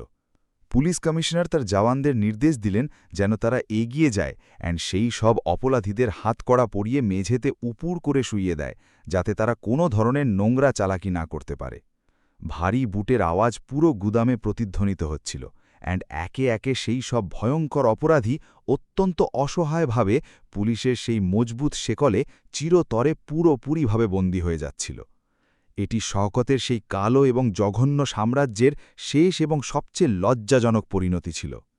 শওকত এখনও তার বন্দুকটি হাতে ধরে রেখেছিল, তার পুরো শরীর অত্যন্ত বাজেভাবে কাঁপছিল, কারণ সে তার এই ভয়ঙ্কর হার একেবারেই মেনে নিতে পারছিল না। সে চারপাশে তার লাল চোখ দিয়ে দেখছিল, সে বুঝতে পেরেছিল যে মায়া এবং শাহরিয়ার মিলে তাকে এমন এক গোলকধাঁধায় ফাঁসিয়ে দিয়েছে যেখান থেকে ফেরার কোনো রাস্তা নেই। সে তার বন্দুকটি নিজের রগে ঠেকাল, কারণ সে শাহরিয়ারের সামনে হার মানতে ভয় পাচ্ছিল, কিন্তু একজন স্নাইপার নিখুঁত নিশানা লাগিয়ে তার হাতে গুলি করে দিল। স্নাইপারের সেই নিখুঁত গুলি শওকতের হাতের হাড় অত্যন্ত বাজেভাবে ভেঙে দিয়েছিল, সে ব্যথায় চিৎকার করতে করতে সেই ঠান্ডা মেঝেতেই নিজের হাঁটুর ওপর খুব জোরে পড়ে গেল। তার হাত থেকে অনবরত রক্ত পড়ছিল, কিন্তু শরীরের এই ব্যথার চেয়েও অনেক বড় ব্যথা তার নিজের মিথ্যে অহংকার ভাঙার এবং শাহরিয়ারের সামনে এভাবে বাজেভাবে হেরে যাওয়ার জন্য হচ্ছিল। সে উপলব্ধি করতে পেরেছিল যে সে একটি অত্যন্ত শান্ত দেখতে বিশাল সমুদ্রের সাথে শত্রুতা করার এক অনেক বড় ভুল করেছিল, যা আজ তাকে পুরোপুরি ডুবিয়ে চিরতরে শেষ করে দিয়েছে। সে নিজের জীবনের সবচেয়ে ভয়ঙ্কর এবং লজ্জাজনক রাতের মুখোমুখি হচ্ছিল। পুলিশের জওয়ানরা সাথে সাথে এগিয়ে গিয়ে আহত শওকতকে মেঝেতে অত্যন্ত বাজেভাবে আছড়ে ফেলল অ্যান্ড তার 2 হাতে হাতকড়া পুড়িয়ে দিল, যা তার হাড়ের প্রতীক ছিল।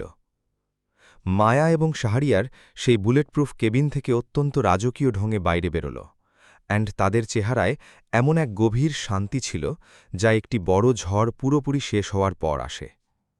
শওকত ব্যথায় কোকাতে কোকাতে মাটিতে পড়েছিল অ্যান্ড তার চোখে শাহরিয়ারের জন্য ভয় গেঁথে গিয়েছিল।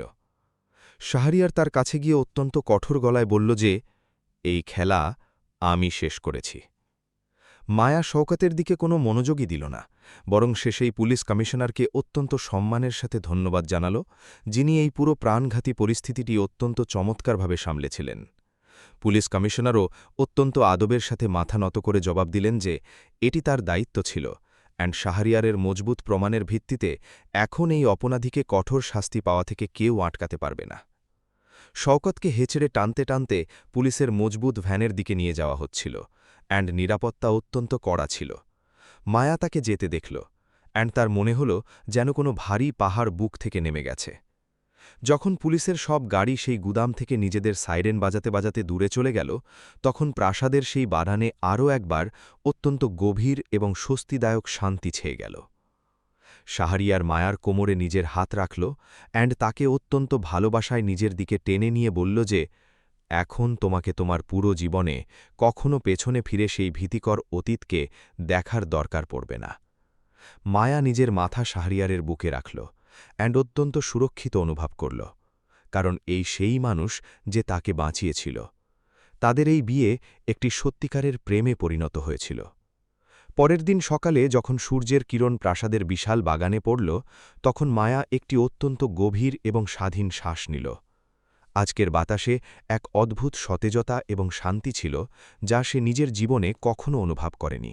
রাতের সেই ভয়ঙ্কর ঝড়ের পর আজকের এই সুন্দর সকাল তার জন্যে এক নতুন এবং সুরক্ষিত জীবনের শুরুর প্রকৃত প্রতীক ছিল। সে ব্যালকনিতে দাঁড়িয়ে খোলা আকাশ দেখছিল অ্যান্ড তার মন থেকে ভয় চিরতরে দূর হয়ে গিয়েছিল, যা তাকে বছরের পর বছর ধরে বেঁধে রেখেছিল। পুরো শহরের সংবাদ চ্যানেল এবং সংবাদপত্রগুলোতে শুধু শওকতের লজ্জাজনক গ্রেপ্তার এবং তার কালো সাম্রাজ্য পুরোপুরিভাবে শেষ হওয়ার খবরই ছেয়েছিল। পুলিশ তার বিরুদ্ধে এত মজবুত এবং অকাট্য প্রমাণ আদালতে পেশ করেছিল যে এখন তাকে তার পুরো বাকি জীবন সেই অন্ধকার জেলের অন্ধকূপেই কাটাতে হবে। তার সমস্ত টাকা এবং সমস্ত সম্পত্তি সরকার চিরতরে বাজেয়াপ্ত করে নিয়েছিল অ্যান্ড তার সমস্ত দুর্নীতিগ্রস্ত সঙ্গীরাও একে একে পুলিশের পাতা মজবুত জালে বাজেভাবে ফেসে যাচ্ছিল। শাহরিয়ার অত্যন্ত শান্ত পায়ে ব্যালকনিতে এলো অ্যান্ড সে পেছন থেকে এসে মায়ার কাঁধে নিজের মজবুত হাত অত্যন্ত কোমলভাবে রাখল। মায়া ঘুরে নিজের স্বামীর দিকে তাকাল, যার চোখে আজ কোনো ভয়ঙ্কর রাগ বা ব্যবসায়িক উত্তেজনা ছিল না, বরং এক অত্যন্ত গভীর এবং স্বস্তিদায়ক শান্তি ছিল। শাহরিয়ার হাসতে হাসতে বলল যে আজ থেকে এই শহরের বাতাসও তোমার অনুমতি ছাড়া তোমাকে ছুঁতে পারবে না, কারণ আমরা সেই ভয়ঙ্কর অশুভ শক্তিকে চিরতরে পুরোপুরিভাবে শিকড় থেকে মুছে দিয়েছি। অন্যদিকে শহরের সবচেয়ে সুরক্ষিত জেলের একটি অত্যন্ত ছোট এবং দুর্গন্ধযুক্ত কুঠুরিতে শওকত নিজের ভাঙা হাতের ব্যথায় চরম কোকাচ্ছিল। তার শরীরে কয়েদিদের খসখসে পোশাক ছিল অ্যান্ড তার চোখে এখন সেই পুরনো মিথ্যে অহংকার বা ক্ষমতার নেশা একেবারেই দেখা যাচ্ছিল না। সে সেই নোংরা মেঝেতে বসে নিজের সেই সোনালি দিনগুলোর কথা মনে করছিল, যখন সে নিজেকে এই শহরের অজেয় রাজা মনে করত। কিন্তু আজ সে শুধু একটি অত্যন্ত অসহায় এবং অবলা পোকায় পরিণত হয়েছিল। জেলের ভেতরের ভয়ঙ্কর কয়েদিরাও এখন শওকতকে অত্যন্ত ঘৃণা এবং তাচ্ছিল্যের নজরে দেখত, কারণ তারা জেনে গিয়েছিল যে সে কতটা নিচু মানুষ। তাকে তার প্রতিটি ছোট প্রয়োজনের জন্য সেই পুলিশদের সামনে হাতজোড় করতে হতো, যাদের সে একসময় তার নোংরা জুতোর ডগায় রাখত। এটি তার করা সেই সব ভয়ঙ্কর পাপ এবং অত্যাচারের সবচেয়ে সঠিক এবং যন্ত্রণাদায়ক শাস্তি ছিল, যা ঈশ্বর স্বয়ং নিজ হাতে শাহরিয়ারের মাধ্যমে সেই নরপশুকে অত্যন্ত নির্দয়ভাবে দিয়েছিলেন। কিছুদিনের প্রয়োজনীয় শান্তির পর মায়া তার ডিজাইন স্টুডিওতে একটি অত্যন্ত নতুন উদ্যম এবং মজবুত আত্মবিশ্বাসের সাথে পুনরায় ফিরে আসার সিদ্ধান্ত নিল। সে যখন তার গাড়ি থেকে নেমে নিজের চমৎকার অফিসের ভেতরই পৌঁছল, তখন তার সমস্ত কর্মচারী দাঁড়িয়ে অত্যন্ত উষ্ণভাবে তালি বাজিয়ে তাকে স্বাগত জানাল। এখন তারা তাকে আর শুধু একজন ধনী মানুষের স্ত্রী হিসেবে নয়, বরং একজন অত্যন্ত সাহসী এবং বুদ্ধিমতী নারী হিসেবে দেখত, যে একটি অনেক বড় এবং ভয়ঙ্কর রাক্ষসকে অনায়াসে হারিয়ে দিয়েছিল। মায়ার ডিজাইন স্টুডিওতে এখন পুরো শহর এবং শহরের বাইরে থেকে এত বড় বড় এবং চমৎকার প্রজেক্ট আসতে শুরু করেছিল যে তার পুরো দল দিন-রাত পরিশ্রম করতে শুরু করেছিল। সে তার চমৎকার স্থাপত্য এবং নিজের সেই প্রাচীন প্রাসাদের রাজকীয় নকশা থেকে অনুপ্রাণিত হয়ে অনেক অত্যন্ত অদ্ভুত এবং সুন্দর ডিজাইন তৈরি করেছিল, যেগুলো আন্তর্জাতিক স্তরে প্রশংসিত হচ্ছিল। সে তার পরিশ্রম এবং যোগ্যতার জোরে পুরো ব্যবসায়িক জগতে নিজের একটি অত্যন্ত আলাদা এবং মজবুত পরিচয় তৈরিতে পুরোপুরিভাবে সফল হয়ে গিয়েছিল, যা তার সবচেয়ে বড় জয় ছিল। সন্ধ্যায় কাজ থেকে ফেরার পর মায়ার বেশিরভাগ সময় প্রাসাদের সেই বিশাল এবং সুন্দর লাইব্রেরিতে শাহরিয়ারের সাথে কাজের কথা বলতে বলতেই কাটত। তারা দুজন শুধু স্বামী স্ত্রীই নয়, বরং একটি অত্যন্ত চমৎকার এবং মজবুত দলে পরিণত হয়েছিল, যারা একে অপরের চিন্তাভাবনার অনেক বেশি সম্মান করত। শাহরিয়ার তার বড় এবং জটিল ব্যবসায়িক সিদ্ধান্তগুলোতেও এখন মায়ার তীক্ষ্ণ এবং আধুনিক চিন্তাধারাকে অন্তর্ভুক্ত করতে শুরু করেছিল, কারণ সে জানত যে তার স্ত্রীর মস্তিষ্ক যে কোনো কঠিন সমস্যার সহজেই সমাধান করতে পারে। এক রাতে যখন তারা দুজন সেই প্রাচীন প্রাসাদের চমৎকার বাগানে হাঁটছিল, তখন মায়া হঠাৎ থেমে শাহরিয়ারের দিকে অত্যন্ত ভালোবাসায় তাকাল। সে মনে করল যে কিভাবে সেই অন্ধকার এবং ঝোড়ো রাতে সে নিজের প্রাণ বাঁচানোর জন্য এই অচেনা মানুষের সামনে বিয়ের একটি অত্যন্ত পাগলামিতে ভরা প্রস্তাব রেখেছিল। তখন এটি শুধু একটি ফাঁপা এবং আইনি চুক্তি ছিল, যা দুজনেই নিজেদের বাধ্যবাধকতার কারণে অত্যন্ত ঠান্ডা মাথায় গ্রহণ করেছিল। কিন্তু এখন পরিস্থিতি পুরোপুরি বদলে গিয়েছিল। শাহরিয়ার মায়ার চোখে লুকিয়ে থাকা সেই গভীর প্রশ্নটি পড়ে ফেলল, অত্যন্ত কোমলভাবে তার হাত নিজের হাতে ধরে হাসতে লাগল। সে তার ভারী কিন্তু অত্যন্ত মধুর কণ্ঠে বলল যে, যখন আমি তোমাকে সেই বৃষ্টিতে প্রথমবারের মতো নির্ভীকভাবে আমার সামনে দাঁড়িয়ে থাকতে দেখেছিলাম, তখনই আমি তোমার সাহসিকতায় মুগ্ধ হয়ে গিয়েছিলাম। শাহরিয়ার নিজের আবেগ প্রকাশ করতে গিয়ে বলল যে সেই চুক্তিটি শুধু একটি অত্যন্ত ছোট্ট একটি অজুহাত ছিল, কারণ আমি সেই মুহূর্ত থেকেই তোমার সম্পূর্ণ সুরক্ষা এবং সুখের দায়িত্ব নিতে চেয়েছিলাম। মায়ার চোখ খুশির জলে ভরে গেল যখন শাহরিয়ার নিজের পকেট থেকে সেই পুরনো এবং আইনি বিয়ের চুক্তিনামাটি বের করল, যেটিতে দুজনের স্বাক্ষর ছিল। শাহরিয়ার মায়ার চোখের দিকে তাকিয়ে সেই প্রাণহীন কাগজটিকে অত্যন্ত আরামের সাথে ছোট ছোট টুকরো করে দিল, সেগুলো বাতাসে পুরোপুরিভাবে উড়িয়ে দিল।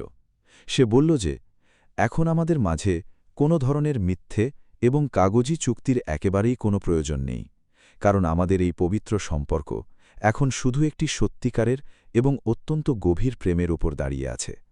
মায়া নিজের চোখের জল মুছতে মুছতে শাহরিয়ারকে অত্যন্ত শক্তভাবে জড়িয়ে ধরল, নিজের মনের সমস্ত অব্যক্ত কথা শব্দ ছাড়াই বলে দিল। সে অনুভব করল যে শাহরিয়ার বাইরে থেকে যতটা কঠোর এবং বিপজ্জনক মনে হয়, ভেতর থেকে তার মন ততটাই বেশি কোমল এবং ভালোবাসায় পরিপূর্ণ।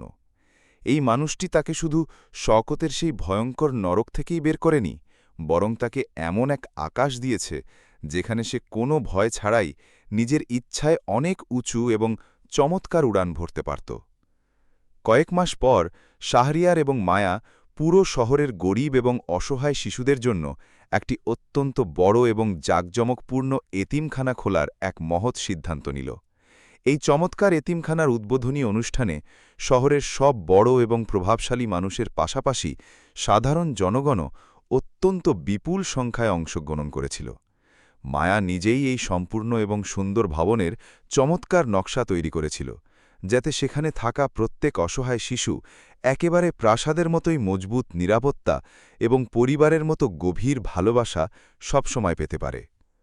মঞ্চে দাঁড়িয়ে যখন মায়া তার ভাষণ দেওয়া শুরু করল, তখন পুরো বিশাল হলে একটি অত্যন্ত শান্তিপূর্ণ এবং সম্মানজনক নীরবতা পুরোপুরিভাবে ছেয়ে গিয়েছিল। সে তার অতীতের সেই ভয়ঙ্কর আতঙ্ক এবং নিজের সেই দীর্ঘ লড়াইয়ের কথা উল্লেখ করল, যা তাকে আজ এত বেশি শক্তিশালী এবং সফল মানুষ হিসেবে গড়ে উঠতে পুরোপুরি সাহায্য করেছিল। সে সেখানে উপস্থিত সব নারী এবং মেয়েদের এই কড়া বার্তা দিল যে তারা যেন কখনও নিজেদের ওপর হওয়া অত্যাচার চুপচাপ সহ্য না করে, বরং নিজের সাহস দিয়ে সেই অন্যায়ের শক্তভাবে কড়া মোকাবিলা করে। শাহরিয়ার দর্শকদের প্রথম সারিতে বসে নিজের স্ত্রীকে অত্যন্ত গর্ব এবং খুশিতে ভরা মন নিয়ে মঞ্চে এত চমৎকার ভাষণ দিতে দেখছিল। তার এই কথার অনেক গভীর উপলব্ধি ছিল যে সে তার জীবনের সবচেয়ে সঠিক এবং সেরা সিদ্ধান্তটি সেই অন্ধকার এবং ঝোড়ো রাতে মায়ার হাত ধরেই নিয়েছিল।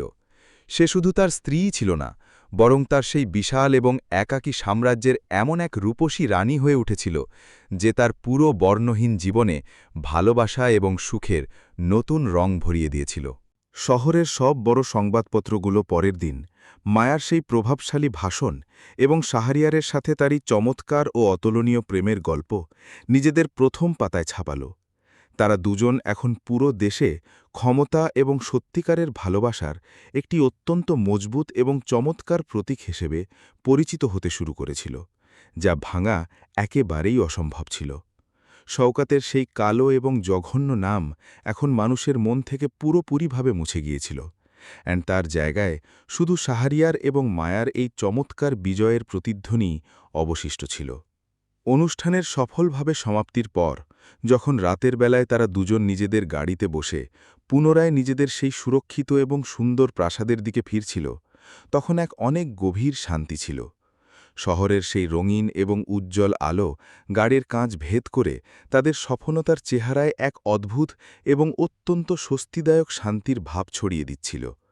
মায়া নিজের ক্লান্ত মাথাটি শাহরিয়ারের মজবুত কাঁধে এলিয়ে দিল, নিজের চোখ বন্ধ করে সেই সুন্দর দিনটিকে মন থেকে স্মরণ করল।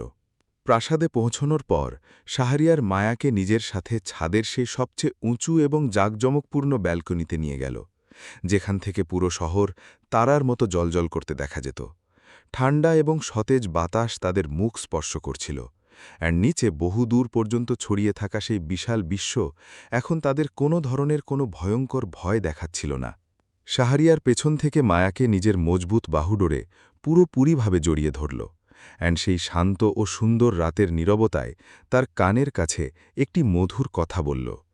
শাহরিয়ার অত্যন্ত ভালোবাসা এবং বিশ্বাসের সাথে বলল যে আজ থেকে এই পুরো ঝলমলে শহর এবং আমার এই বিশাল সাম্রাজ্য শুধুমাত্র তোমার, আমার রানী। সে প্রতিশ্রুতি দিল যে আমাদের জীবনের সামনে যত বড় এবং ভয়ঙ্কর ঝড়ই আসুক না কেন, আমি সবসময় একটি অত্যন্ত মজবুত দেয়ালের মতো তোমার সামনে দাঁড়িয়ে থাকব। মায়াও ঘুরে নিজের স্বামীর চোখের দিকে তাকালো, তাকেই খাঁটি বিশ্বাস দেওয়ালো যে সেও প্রত্যেক ভালো এবং খারাপ সময় সব সময় তার সাথে একটি মজবুত ঢাল হয়েই দাঁড়িয়ে থাকবে। এটি সেই সুন্দর এবং ঐতিহাসিক মুহূর্ত ছিল যখন তাদের দুজনের এই কথার পুরোপুরিভাবে গভীর উপলব্ধি হয়ে গিয়েছিল যে তাদের এই অতুলনীয় সফর এখন নিজ গন্তব্যে পৌঁছে গেছে। মায়া, যে একসময় নিজের প্রাণ বাঁচানোর জন্য একজন অচেনা মানুষের পেছনে লুকাতে বাধ্য ছিল, আজ সেই অচেনা মানুষটিরই সবচেয়ে বড় শক্তি তার জীবনের সবচেয়ে গুরুত্বপূর্ণ অংশ হয়ে উঠেছিল। তাদের এই সম্পর্ক এখন কোনো বাধ্যবাধকতা বা ভয়ের একেবারেই মোহমুখাপেক্ষী ছিল না, বরং এটি পুরোপুরিভাবে একটি খাঁটি এবং অত্যন্ত অটুট প্রেমের মজবুত ভিত্তির ওপর দাঁড়িয়েছিল। পরের দিনের সকাল আবার সেই একই সতেজতা এবং নতুন আশার সাথে সেই প্রাচীন এবং রাজকীয় প্রাসাদের বিশাল দরজায় এক অত্যন্ত সুন্দর কড়া নাড়ছিল। কিন্তু আজ মায়াকে বাইরে বেরোনোর আগে কোনো ধরনের নিরাপত্তা বা ভয়ঙ্কর গুন্ডাদের আতঙ্কের কোনো দুশ্চিন্তা নিজের মনে একেবারেই করতে হচ্ছিল না। সে পুরোপুরিভাবে স্বাধীন ছিল, নিজের স্বপ্ন পূরণের জন্য সেই খোলা আকাশে উঁচু উড়ান ভরার জন্য পুরোপুরি প্রস্তুত ছিল, যেখানে সাফল্য এবং অসীম আনন্দ তার জন্য অপেক্ষা করছিল। জীবনের সেই ভয়ঙ্কর এবং ভয়ঙ্কর রাত মায়া এবং শাহরিয়ারকে এমন এক অদ্ভুত এবং চমৎকার মোড়ে এনে দাঁড় করিয়ে দিয়েছিল যা তারা কখনো কল্পনাও করেনি। অন্যায়ের বিরুদ্ধে লড়াই অত্যন্ত বড় এবং ভয়ঙ্কর যুদ্ধ তাদের এটি শিখিয়ে দিয়েছিল যে যদি মানুষের ভেতরে খাঁটি সাহস এবং সঠিক উদ্দেশ্য থাকে তবে সে যে কোনো বিপদ অনায়াসে হারাতে পারে। শওকতের সেই নোংরা এবং ভয়ঙ্কর গল্প চিরতরে শেষ হয়ে গিয়েছিল অ্যান্ড এখন শুধু ন্যায় বিচার এবং সত্যিকারের ভালোবাসার এই চমৎকার বিজয়ই বাকি ছিল। প্রাসাদের সেই জাঁকজমকপূর্ণ এবং বিশাল হলে একটি অত্যন্ত সুন্দর এবং বড় ছবি দেয়ালে গর্বের সাথে লাগানো ছিল, যেখানে শাহরিয়ার এবং মায়া একসাথে হাসছিল। এই ছবিটি শুধু একটি সাজানোর জিনিস ছিল না, বরং এটি তাদের দুজনের সেই অতুলনীয় সাহস এবং কখনো না ভাঙা সেই সত্যিকারের ভালোবাসার একটি অত্যন্ত চমৎকার এবং জীবন্ত প্রমাণ ছিল। শহরের সবচেয়ে বড় এবং ক্ষমতাশালী মানুষটি সেই ভীত মেয়েটির মাঝেই নিজের জীবনের সবচেয়ে বড় সুখ খুঁজে পেয়েছিল, অ্যান্ড এখন তারা দুজন চিরকালের জন্য এক হয়ে গিয়েছিল।